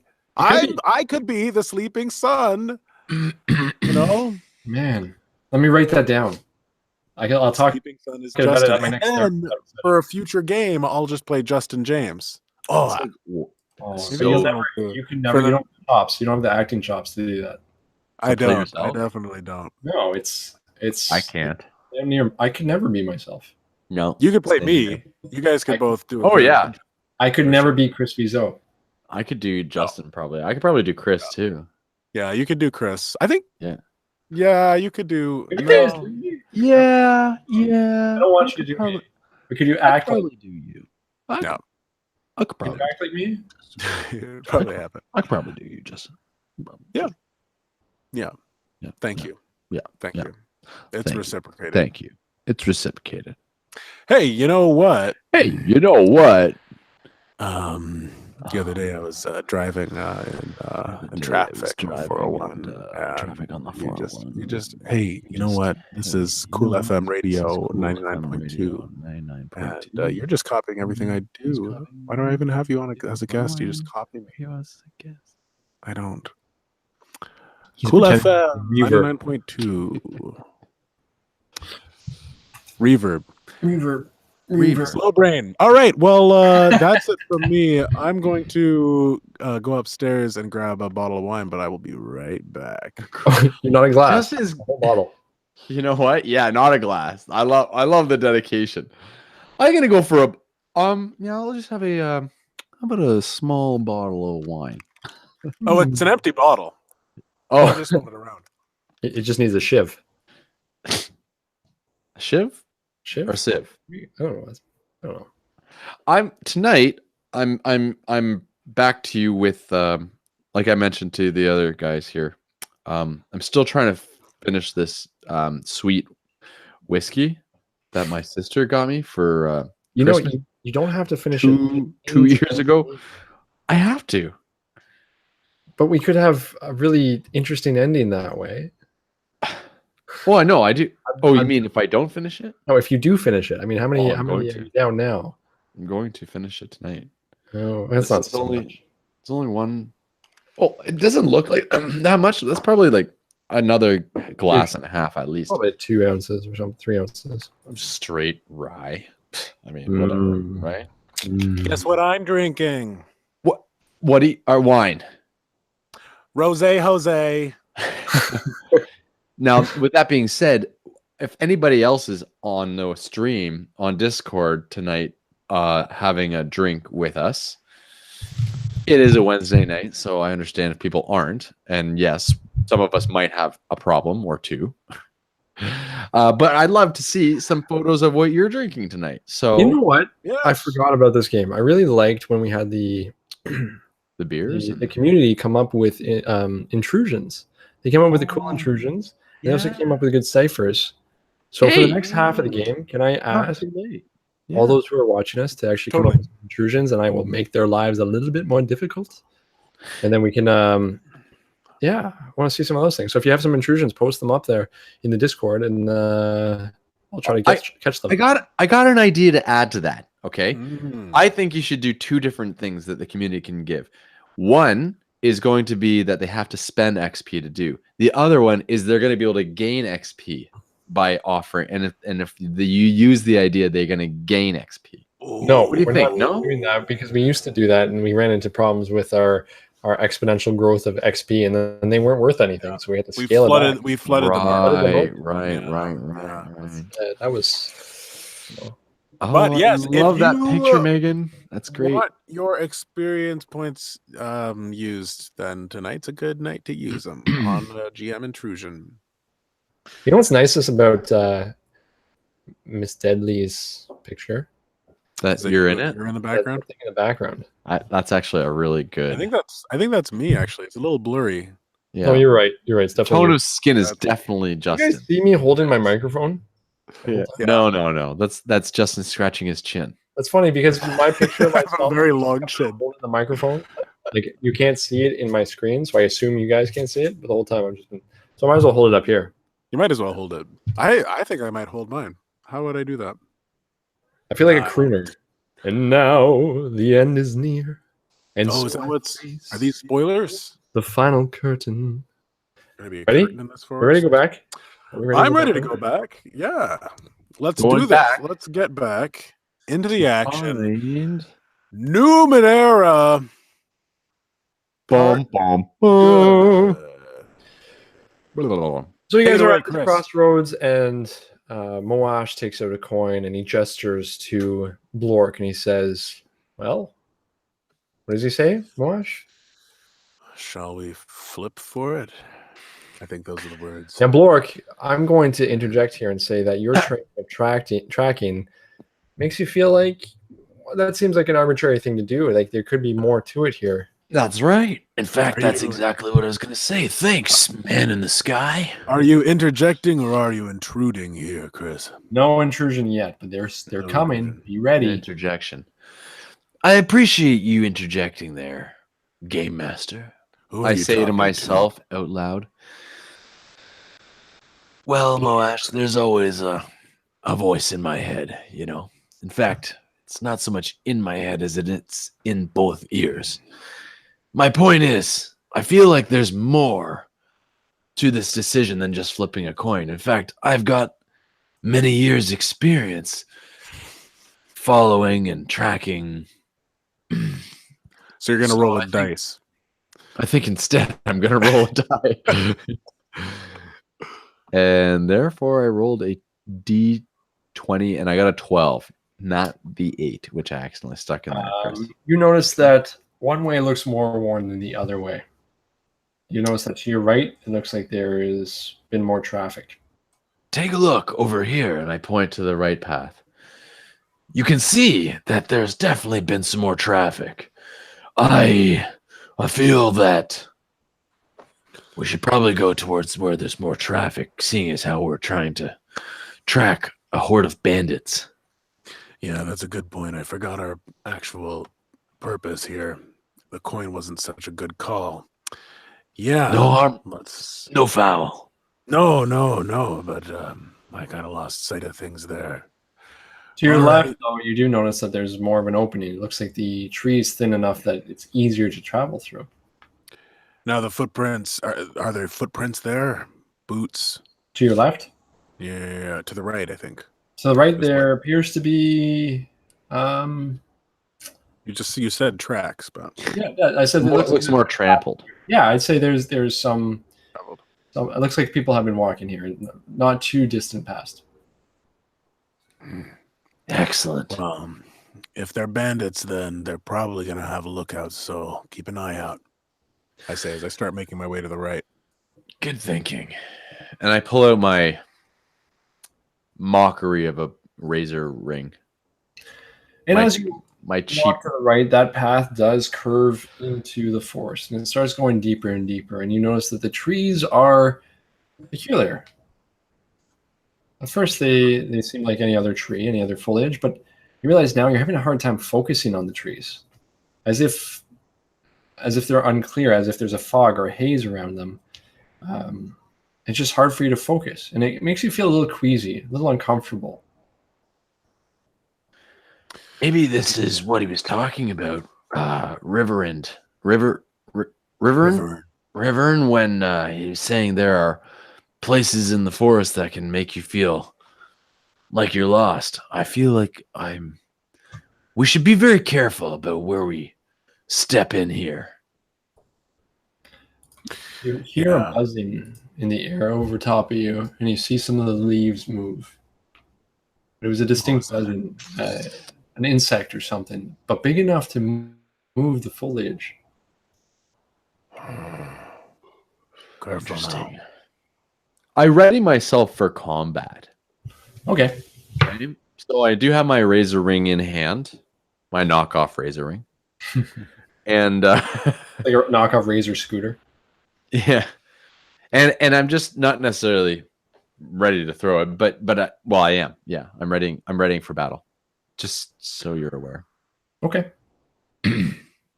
And I've got my spear out, and I'm warily making my way around the tree. There's like one big tree in this kind of area. You see there's one tree that appears to be older than the other ones. That's just off the path and doesn't take long to get to it. Yeah, and you can walk around it. I'd like to inspect the tree, maybe for a hidden door, Okay. hole, or other thing of entrance. And therefore, I roll a 13. So again, these trees, for some reason, they seem blurred to your vision. You look at them, and it's hard to look at them. It makes you nauseous to focus on them. Oh, But looking closely, you do see something land on the tree up above you and start skittling down, and you hear the down the bark, and it looks up at you, and you see this nasty looking bug, a beetle with a stinger, and it looks up at you and scurries back down the rest of the tree. Sounds like an opportunity for some paint. For some paint. MS Paint, sorry. Oh, MS Paint, that one. Watch it. I don't know what these things are. I don't. Wait, do you recognize this? I've never seen a bug like this before. no, neither have I. Not with a stinger like That does it look natural or mechanical? It looks natural. It's Okay. biological. It looks nasty big. Looks like big pincers. Does not look like a friendly thing. I definitely You hear- do not want to come in You hear contact with footsteps coming from your left. Loud footsteps, loud thudding footsteps in the earthy path. Watch And the staying bug, closer. I say, as I swing around Closer. to face the footsteps. And I do. I keep an eye on the bug. Uncomfortably. And as you look towards footprints, they get louder, louder, louder, louder until they start to fade, Huh? as if they're behind you now, and they get quieter and quieter.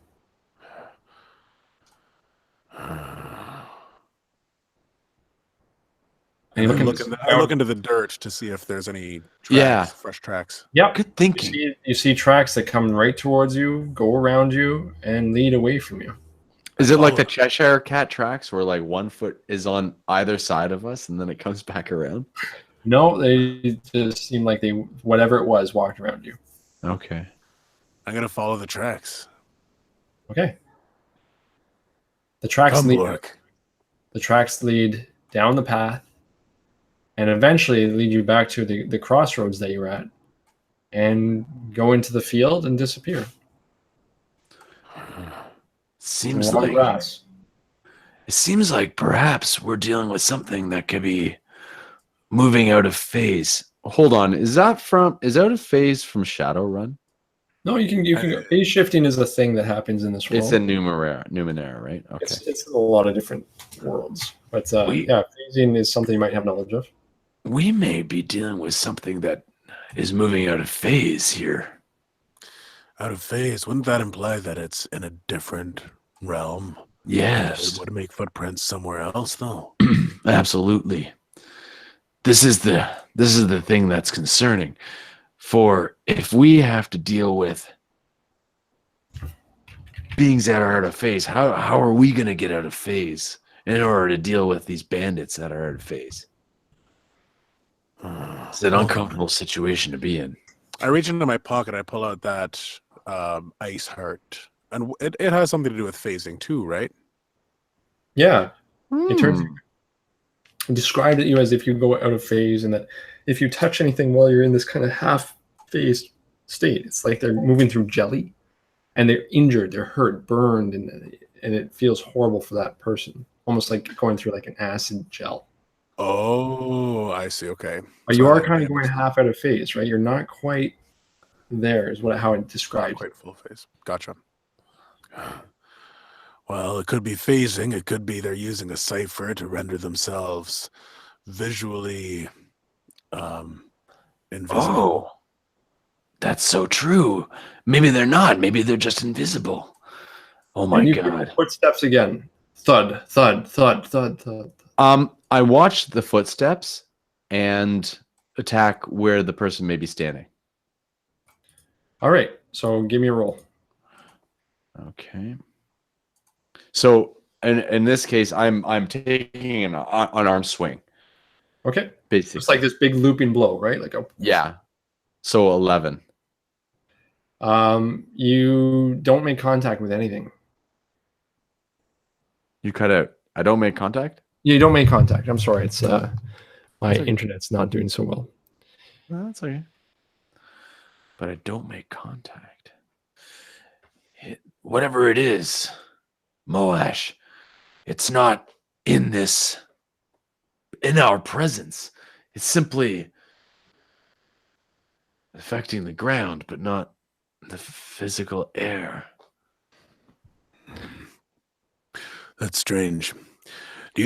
Well, that would explain, though, why the right path is very well traveled. Perhaps the one to the left is the way to go, Blork. Perhaps these things aren't the bandits, they're just leaving footprints. There are some tracks leading off to the left, aren't there? There are. Well, I mean, to the left of where you are, they're going back to. So the other path that led to the left, it just seems like it has been used in the past, but you don't see actual tracks. Unlike the one going to the right, which is this very well worn footpath. Especially with the new treads that are there. And as you're looking around, you see these mushrooms. You see a mushroom growing that you didn't notice before, and there's a ring of mushrooms Around. just this meter, like a meter circumference, just around, just off the side. There's a bunch of mushrooms. With a meter circumference? Yeah, sorry, a meter around, right? So like, I see. I thought you were talking about the stalk or the stem was. No, it's a bunch of mushrooms, and they all seem like equidistant apart around this ring.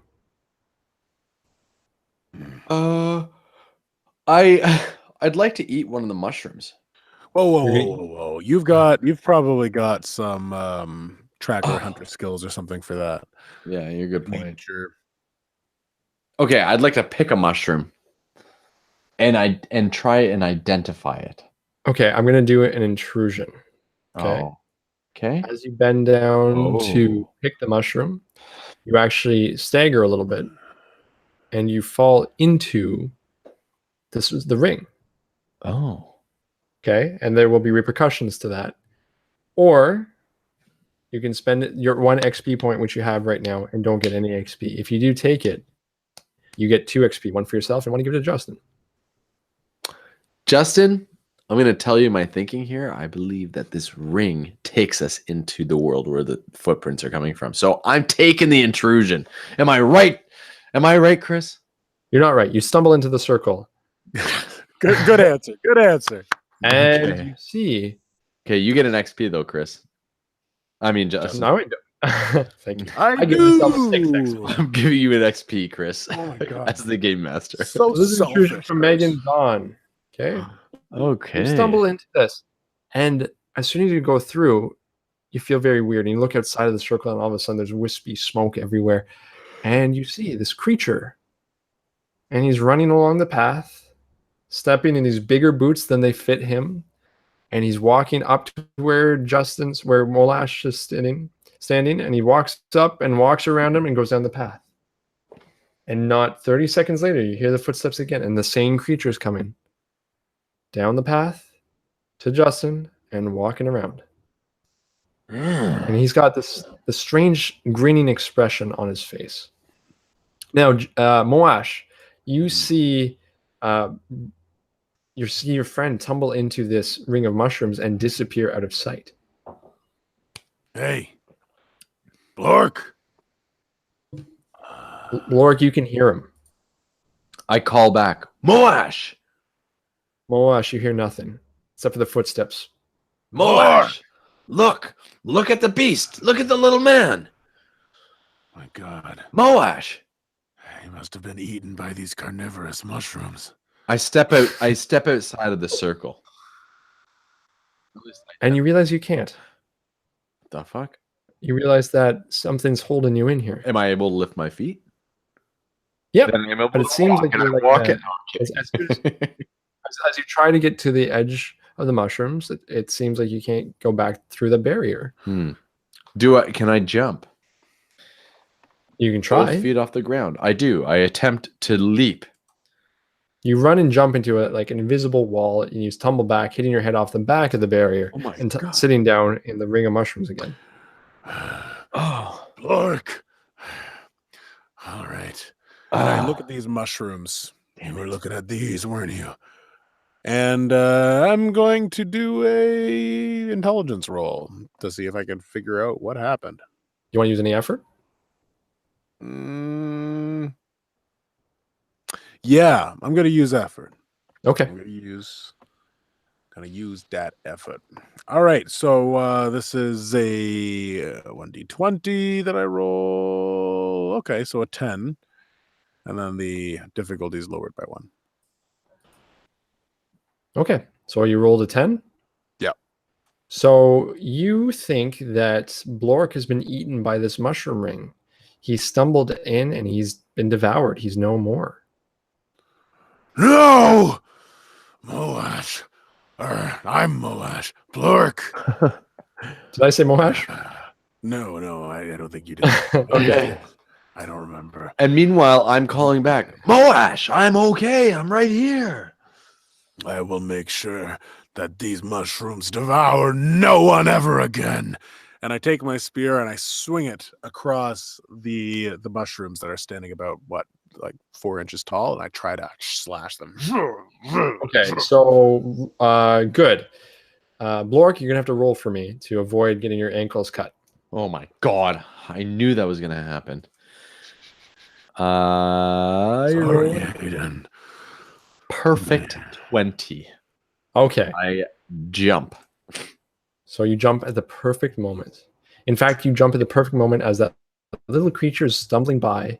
And as you jump, you feel you're going to land right on the creature because that's your trajectory. But the mushrooms get cut, and all of a sudden you become fully corporal again, and you land on the path gracefully. And you manage to not trample any of the mushrooms. And you realize that maybe we can use these mushrooms. Moash, I'm here. You wouldn't believe it if I told you. These mushrooms, they devoured you. No, stop. They created an invisible ring. In fact, there's a little creature running around with boots on, creating this pathway. In fact, I believe that it's a diversion and we should go back and go left as opposed to going right. This path seems to have been created by a little devil or something in boots. Yeah, I know you don't believe me, but I was in the circle of the mushrooms and you couldn't see me, but I could see you. And I could see this little devil walking around in boots. And then I point down to the path. Moash just shakes his head and starts walking to the left, flicking his spear of mushroom guts. But I pick up a bunch of the mushrooms. Okay, so you take some of the mushrooms? Let's say I take like a good 20, like a handful. Okay. You realize that when you have a handful of mushrooms, they start to deteriorate until you're only left with a couple hardier ones. So you have about 3 of them that seem like they're in good enough condition before you realize you need to keep them separate so that they don't denature. Okay. So it's the fact that you grab them together, they start to kind of melt and mold. But then as you separate them, you're able to save 3 of them. Okay. As we come 3 mushrooms, as we put them in different pockets. Yeah. But as we come, so I've got these 3 mushrooms, and as I come to a clearing, I say to Moash, before we go further, I want to test something. I want to just test what this might have happened, and I place the mushrooms in a triangle on the ground. Okay, all right. And then I step into the middle of the triangle. Does anything happen? Yes, because it's fun. It's not the idea I was going with. Oh. You disappear out of sight. Oh, fuck. Now, it's not the same. It's not the same potency that was there before. It's much more narrow tube that you have to stay in. And you realize the wisps of smoke are much less. And Justin, if Moash looks carefully, you can see this translucent figure of Blork standing there. Hard to see in the light, but he's there. He's just harder to see. And so I pick up one of the mushrooms, and I pick up. I know. As soon as you do, you're free to move out of the space again, but you see the mushrooms denature lightly. I tell you, Moash, the incredible these must be Numenera. They must be oddities or a cipher or something. And I proceeded to then, yes, place them in separate pockets. They Did you are see that? fascinating. Yes, I did. Hang on to those. They might come into use. You make your way down the path to the left. Yes. And when you get to a certain point, the footsteps no longer seem to be coming towards you and leaving. It's quiet and the path is clear. And you make your way into the woods because it veers into the woods the same direction, same trajectory as the other one in a way. Same angle into the woods, I should say. And as you're getting there, these tall red barked trees, these kind of hairy barked trees, don't seem the same as the other ones. They're clear, they're crisp, they're like any other tree you've seen, but a strange low fog, ankle high, rolls in, covering the earth beneath you. And again, you hear that, and you see one of those insects crawl down the tree and off into the distance. One of those insects. Damn it. What do you think they eat, those insects? You think they're carnivorous? Probably human flesh. I'm joking. I hope they don't eat human flesh. They're pretty damn big bugs. They All are. right, so And ugly. can you guys do a speed roll for me? Yes. Speed rolls out like rolling 5 at a time.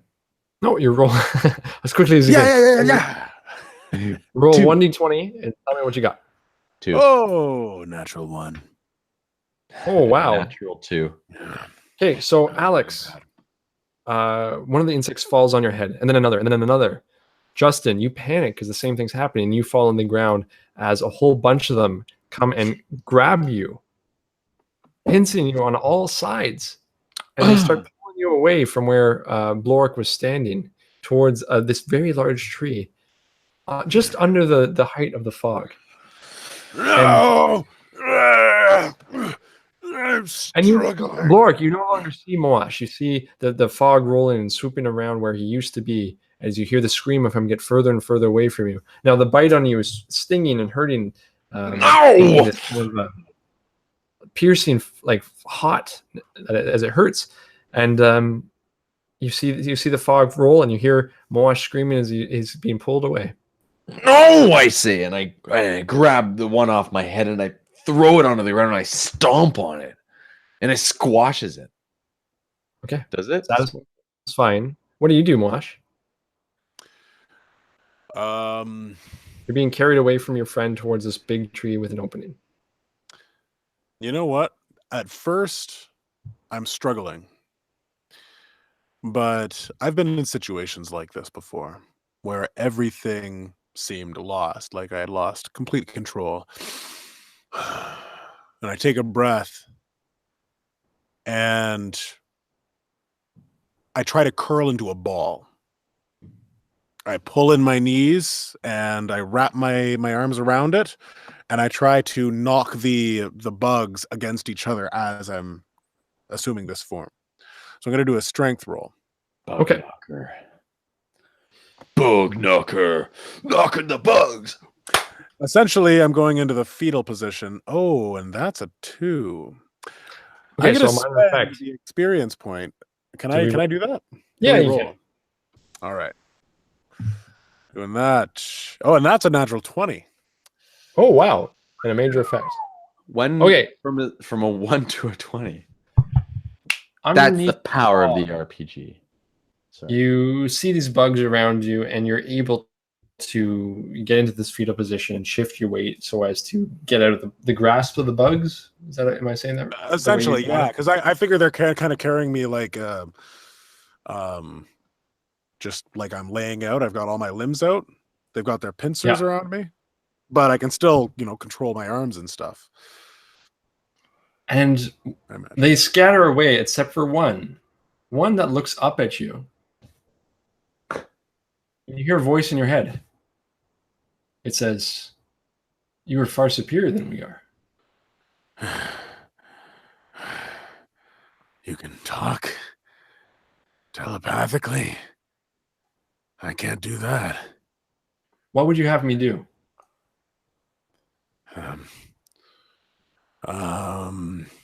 Tell your friends not to attack us. First, I have no listen. friend. You are my Tell- hive now. Okay. So you can't speak with the others now? Keep them off our scent? Or whatever? We don't need to fear them. You're far superior than they are. Blork, get over here. What? I say? What? What do you mean? Get over here. Where are you? And I Throwing these things off, the bugs off me I'm assuming as I throw them, they're flying back to me.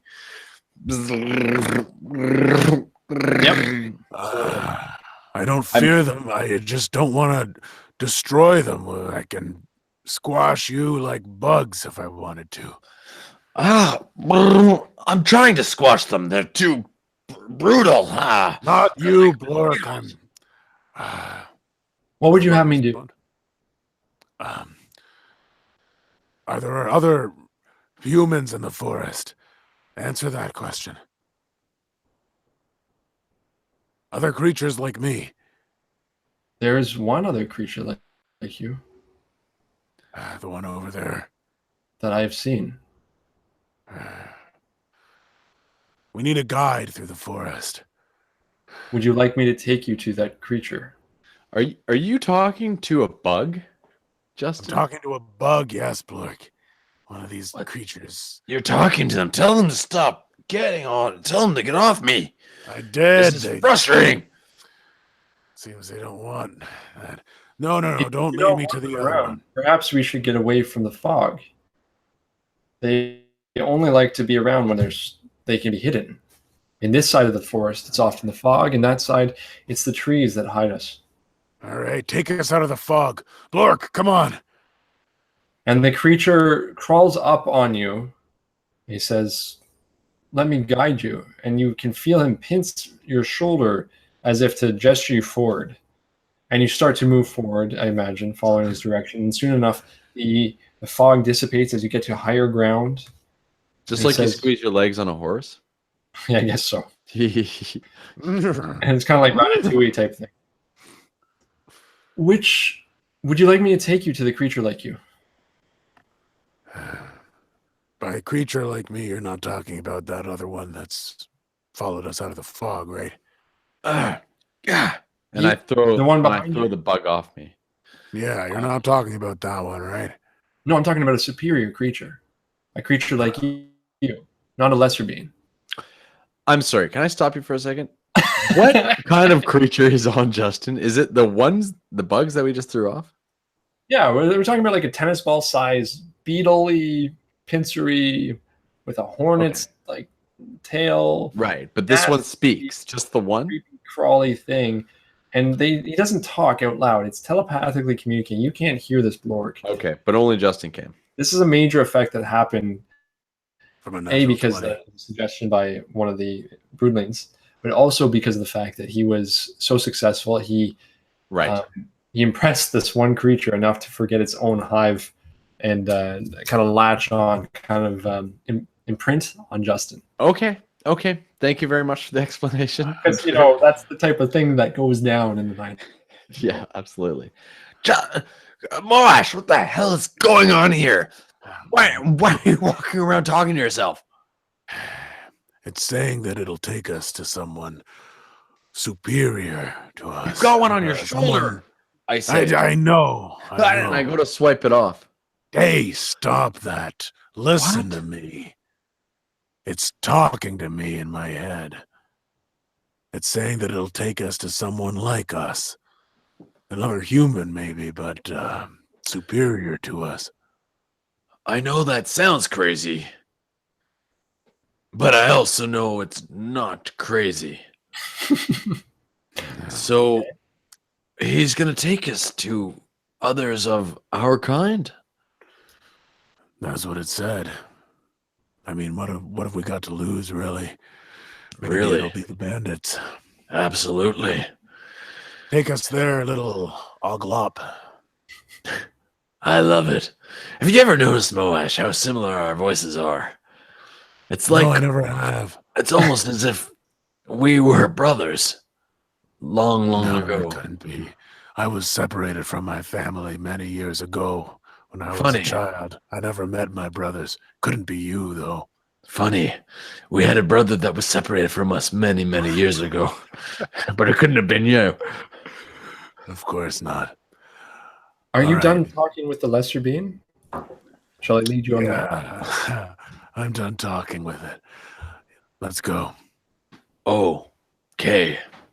So he leads you deeper and deeper into the forest, and you see And the I follow. creatures, and he directs you how to get past certain obstacles that you didn't even know were there, plants that could harm you, and the best guide you could ask for. And you come to an area where he says, that creature is in there, and he gestures, and it's this big open area where there are these pools, one after each other, right next to each other, with this half a foot of earth between them, and hundreds of these irregular shaped pools, almost like a honeycomb of pools of water. And in the distance, you see this graceful, beautiful, about 8 foot tall, lumbering creature.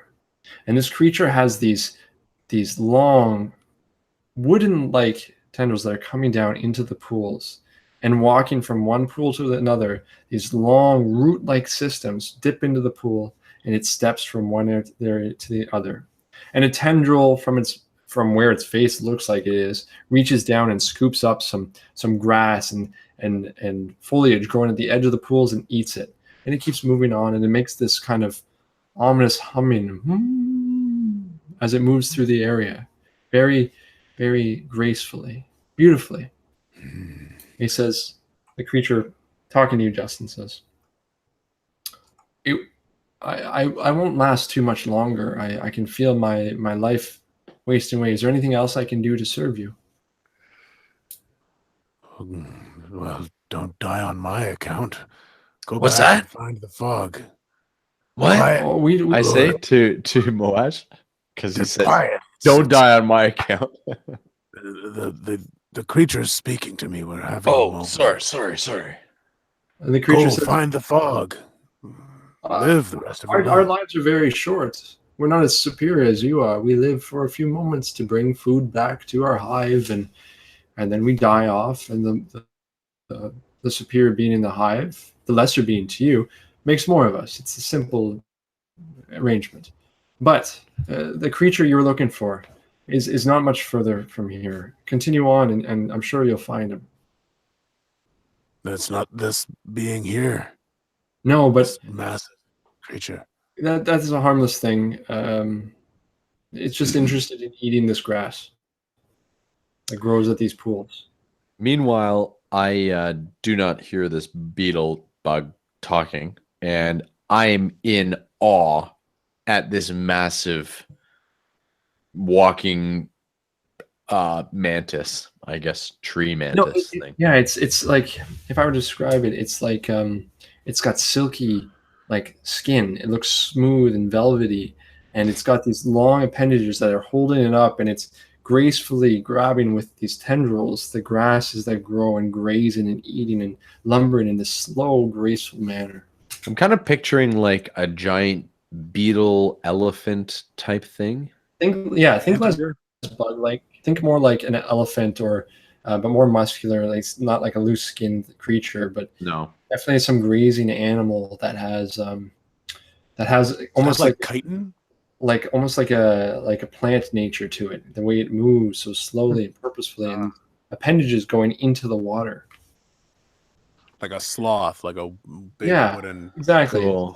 The same Carapace speed and sloth. movement of a sloth. Interesting. I love where your mind's going with that. It's just like so absurd, right? That's the lovely part about the Numenera. I look up at this beast and I say, are we supposed to kill this or follow it? I say to Moash, No, Blork.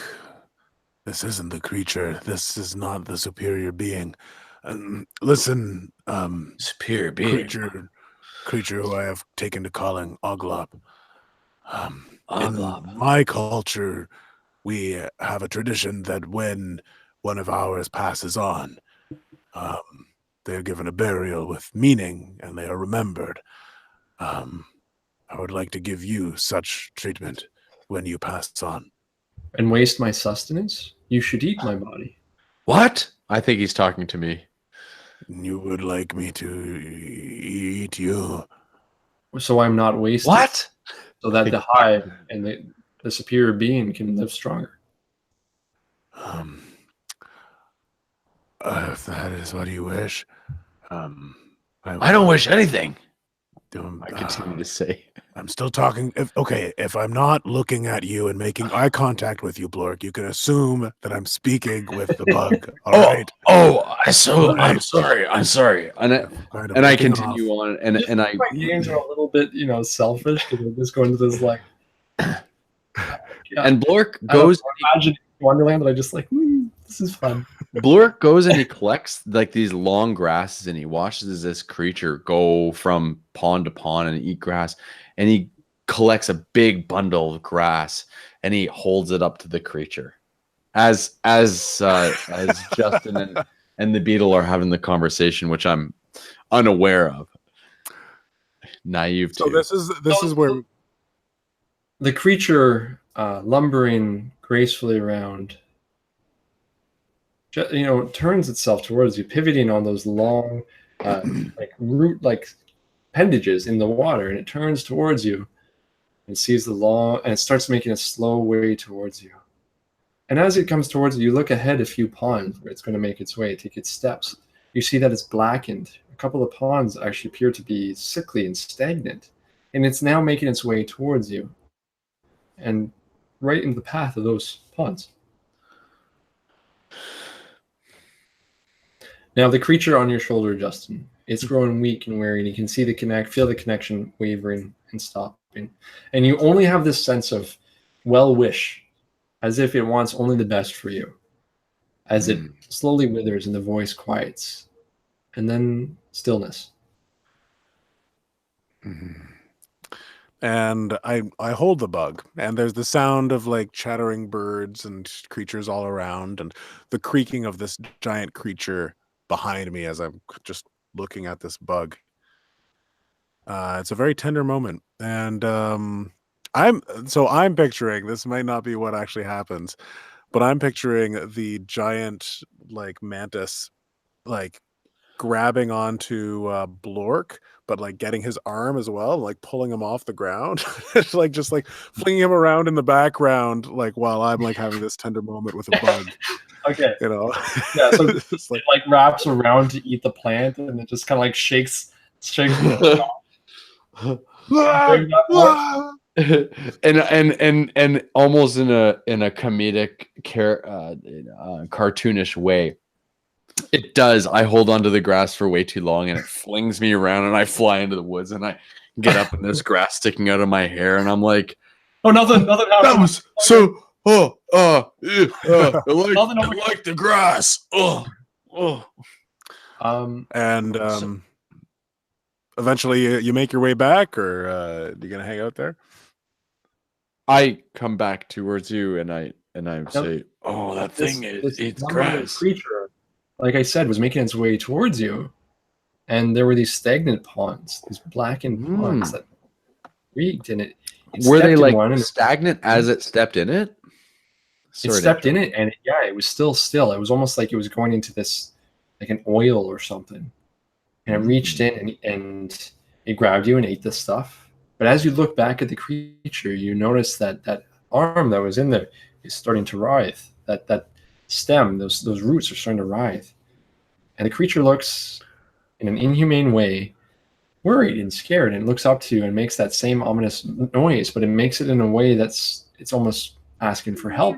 And all of a sudden, what was these jointless appendages all of a sudden appear to have all these joints, these unnecessary joints grow in a skin that was silky and smooth.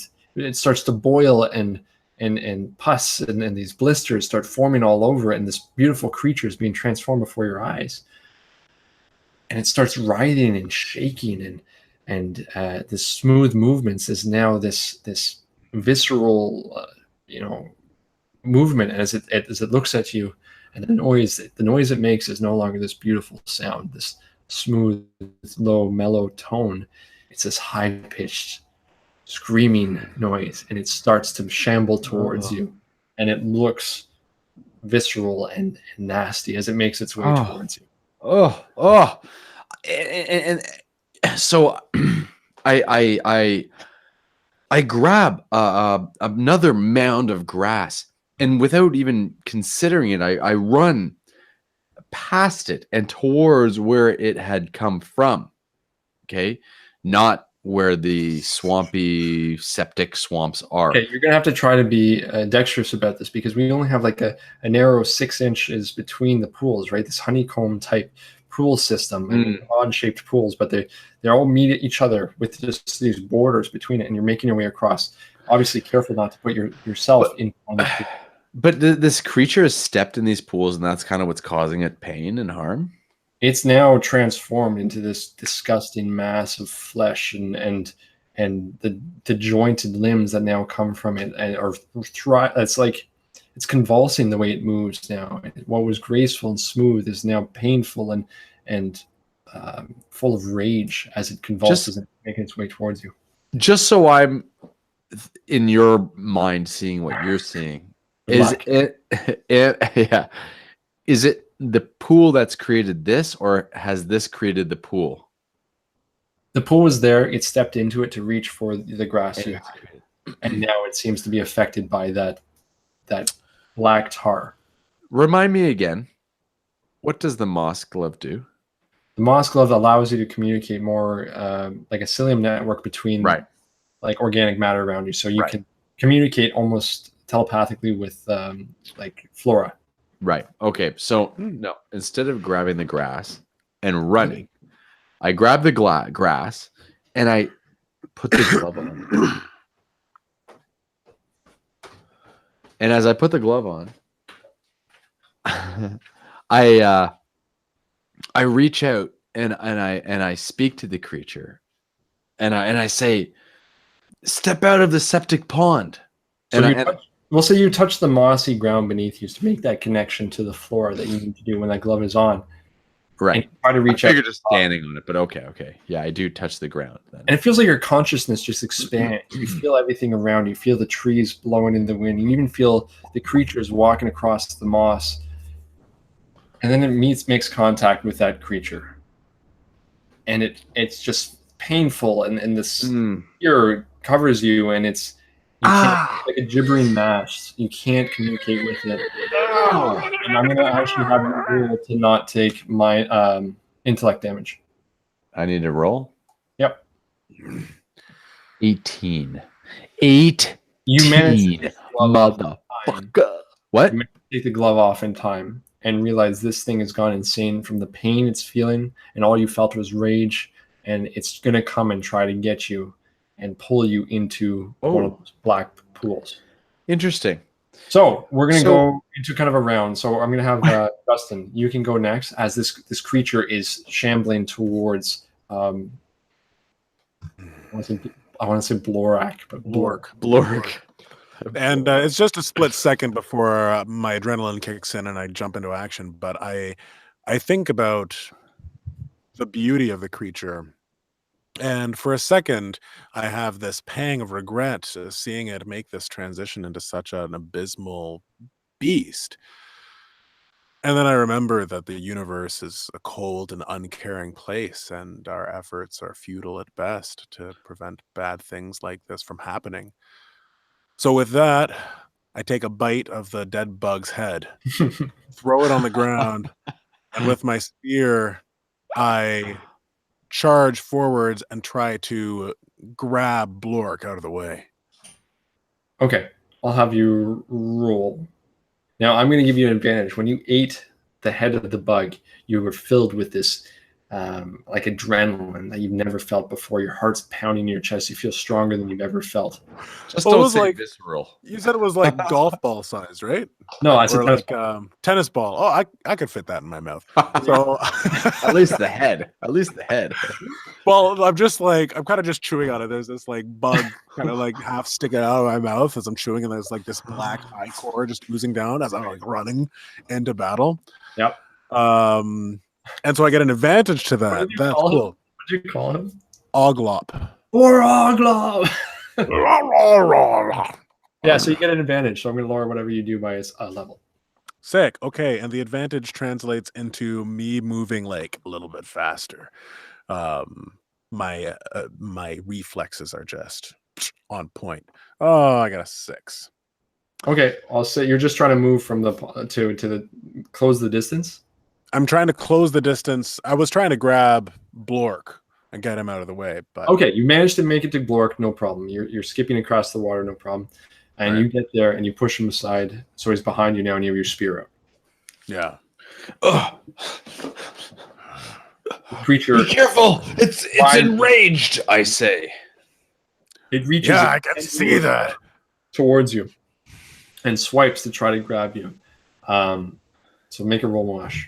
All right. Give me your best shot, you giant cactus.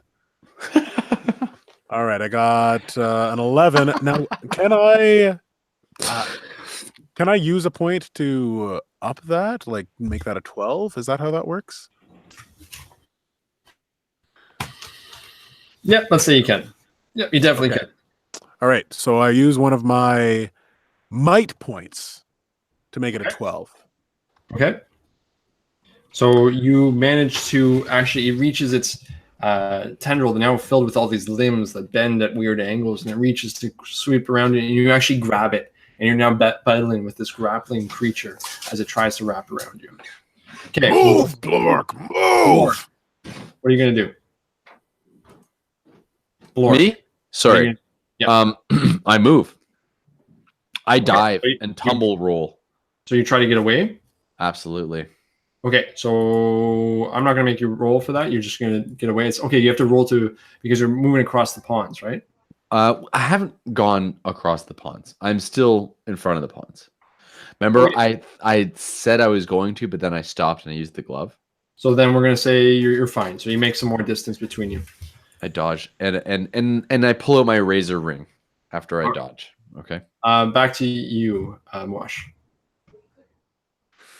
All right, so I'm going to try and pull as I'm grappling with these tendrils. I'm going to try to pull it and see if I can get it off balance. I see that its legs are kind of jittering around in a unnatural way, not a way that this beast is supposed to be moving. It's supposed to be moving very slow. So I'm thinking it's a little off balance here, and I'm going to try to pull it over. Okay. All right, here we go. Target number is 12. Take this! It's a 9. So this thing weighs, easily a ton, and it is battling you, and you're fighting all you can, but you're actually losing ground as you feel your feet begin to slide. I need you to roll, please. Feet? Your feet, your foots, and your feet. Oh, I got Both of another your foots. 9. Another 9. So he actually grabs you and he pulls you, starts dragging you towards it, and he takes a step closer to that black, oozy, oily substance that fills some of these ponds. If you make it, if he is able to succeed that much more, a couple more times, he'll have you right where he wants you. Okay, Blork, you're at a safe distance now. You're fairly far away, and you see Moash battling with this dripping, oozing creature. I don't know what that is. There is a what? I'll show you later. It's a loss. I'm like, no, don't you understand? I scream at the creature. Don't you understand? I was simply trying to help you. And I look for a reaction before I take my You attack. know right away from your connection, your momentary connection with him, it's insanity. It is chaos. Okay. first of all, I'm trying to think, is there a way to correct this insanity, to clean the pond, to bring wholeness back? Maybe, but in this time, it I doesn't don't really have feel time like to think about it. yeah, you Okay, don't so have enough time to react in that way. my next gut instinct is to pull out my razor ring and whip it across at its head, or what it would seem. No, not the head. At the whatever is closest to Moash. Okay, whether it be a limb or an arm, a 7 is what I use to attack it with my razor ring. So the razor ring will lower it by 1 level. Unfortunately, it's still not enough. And you could have used effort, guys. Remember to use effort, but unfortunately not. So I did. the razor ring flies past the creature and looks like you hear a plunk as it lands into one of the ponds beyond it. Oh, but it's a returning ring. That's too late for that. It is not a light ring. Your last one was a returning ring. Yeah, this one's a knockoff. Damn you, knockoff ring! Anticipation. Damn you, Rivern! Okay, we're back to you, Wash. As the creature is it's trying to pull you back into that ichor, and you see it, and it's trying its best.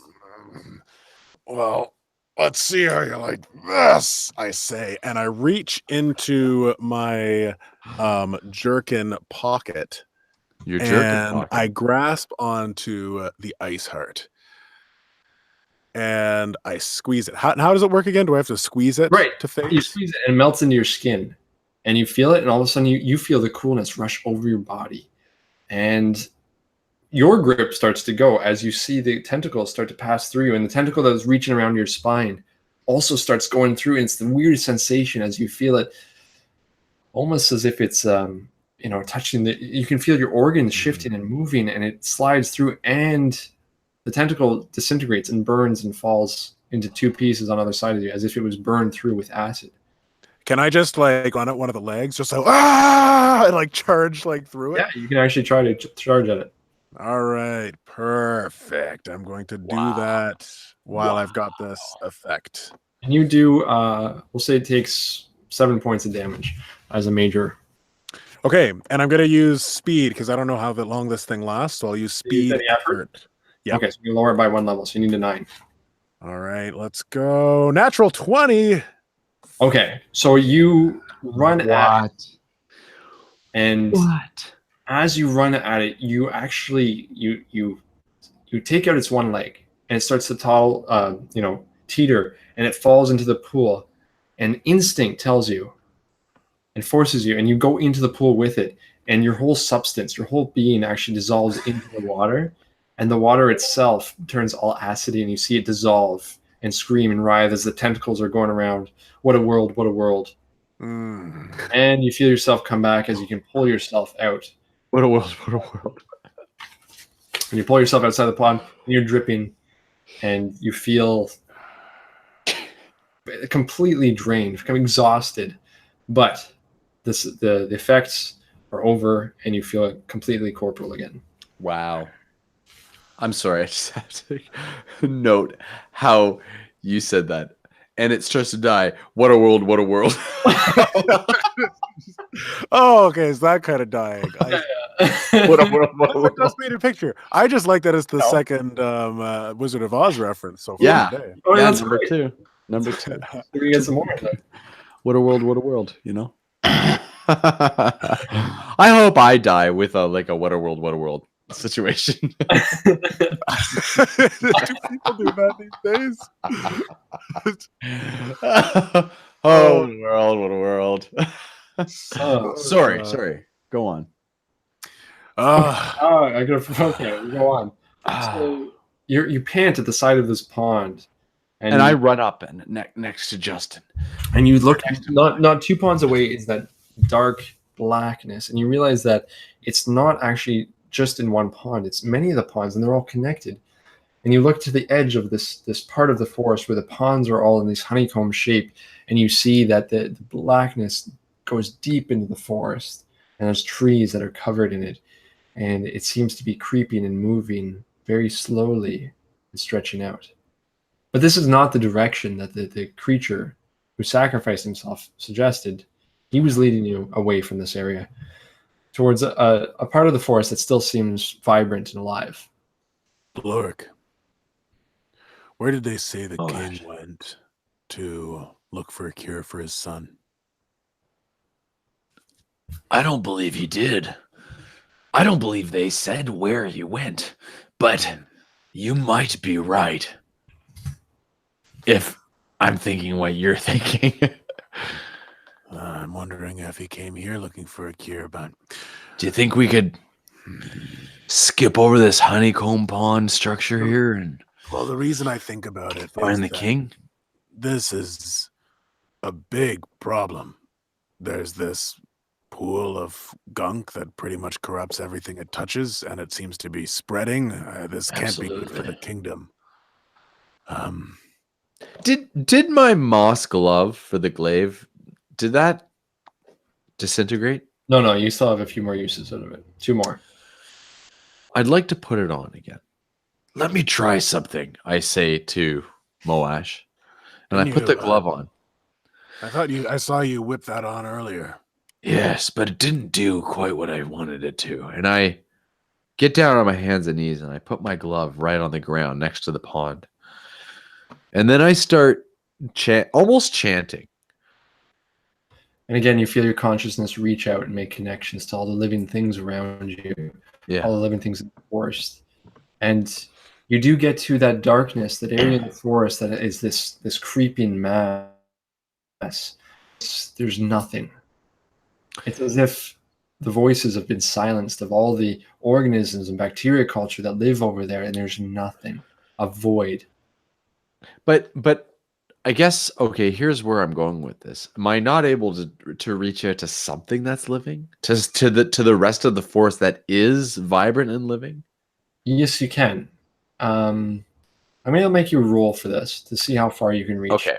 So ultimately this is my goal, okay, with this glove, is to reach out and tell the forest, push out this darkness, clean this water, clean this insane swamp matter.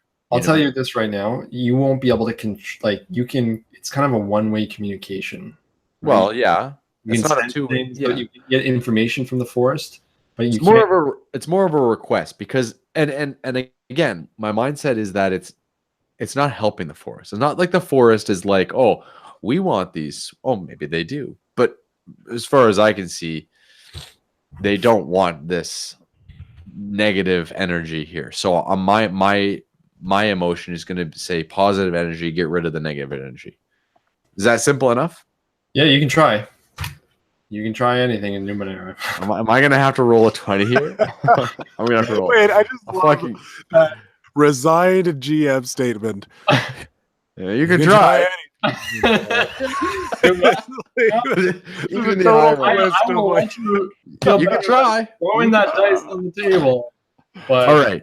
you're wasting my time. You're wasting your time. What should I roll? I don't care. Whatever you want to roll. An 18. I got an 18. That's okay. So Okay. you reach out, and again, that you feel that the forest is trying to get away from it. It wants nothing to do with it. It's afraid of it. It doesn't like what it's doing. And there's no way through this glove that I can try and put courage into the forest to try and cleanse this water. The forest moves naturally, and obviously the forest moves slowly, and it grows as it will, obviously. But this stuff is purposefully destroying its region. Okay. Okay. Well, at least I tried. What you do get, however, is that there's a denser part of the forest, not far away, in the direction you guys were walking, where the trees grow very thick. But in the center of those thickly grown trees, you see that there's an emptiness, just like a grass. Nothing, no more trees, none of these big presences, just a big, like an open space. Yeah. That seems to be the direction that you guys were headed. Glork, are you done? I am. I'm done. It's I getting say as I dark. We have stand to up find the frustrated. superior being. Let's but there is a denser part of the forest, and I feel that maybe this is where we must go, and I point to where the denser part of the forest was. And so I imagine at this point, Chris is going to make his roll for dexterity to get across this. No, you guys aren't moving honeycomb. quickly. Not a problem. You make your way. Even if you would not go close to those oily ponds. Obviously, you're walking away from that in a different direction. So worst case scenario, you get your foot wet. And you do come to this area, and it's these dense cedar-like trees that have woven and grown together almost like a wall. But there's an opening. And as you walk towards the opening, you see that there is some light from the canopy down below, or coming down from above. And inside the opening, a man bound by long ivy, long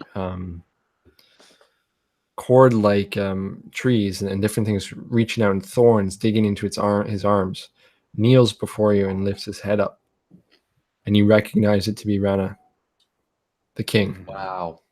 And I think we should end there because I got so many more ideas, but we're not going to get to them. And I think that's a good place to stop.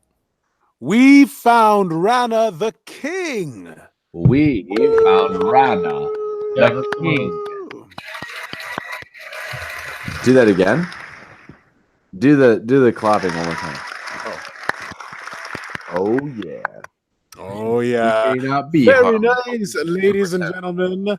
This is the end of the stream. Thank you very much, Christopher Viseau, for that fantastic game. That was you had a lot. You had a lot more, eh? Oh my goodness, I have so much more. So are we just slow, or are you? We're just slow, and we also just enjoyed it. It was like a nice meal where we savored the bites. Where we just ate the peas and didn't bother with the main course or anything, or the steak, or mashed potatoes, even canned peas. We just took one pea on a fork, looked at it for a while, one at a time, put it in our mouths, and let it dissolve. This way, I have to come back to finish. I mean, I get to play again. Hey, that's right. So we got Numenera again next week, and the week after that, and the week after that. And finally, we'll eat some steak. That's right. The introduction to this next. That's right. Thank you very much, Chris, for running that game. That was a blast. I love Numenera, and I love it when you run it. So thank you. Thanks, Justin. Thank you, Alex, for joining. And thank you for having me. Oh God, it's always great to have you on, Alex. I feel like the guest. I feel like I'm like the guest speaker on a night show. You know, you are like Jimmy Kimmel or something, and I'm like, oh hey, we got Alex back. Yeah, well, thank you very much, and sorry to Matt Damon, we couldn't get you on the show today. Yeah, but hopefully next time you'll come and roll some D's with us. Yeah, or carry, or for that matter, carry, rolling D's. You know. All right, and also big thank you to the community for watching. Why don't we do some endgame experience here? Endgame post, endgame XP, EGP. So I like personally, I'm a big fan of the fairy circle. Okay, yeah. So that was from Zia, and why don't we say that instead of Zia spending experience points, then she got that GM intrusion for free because she got the end game post tonight. Oh yeah! Oh man, let's get that clap here.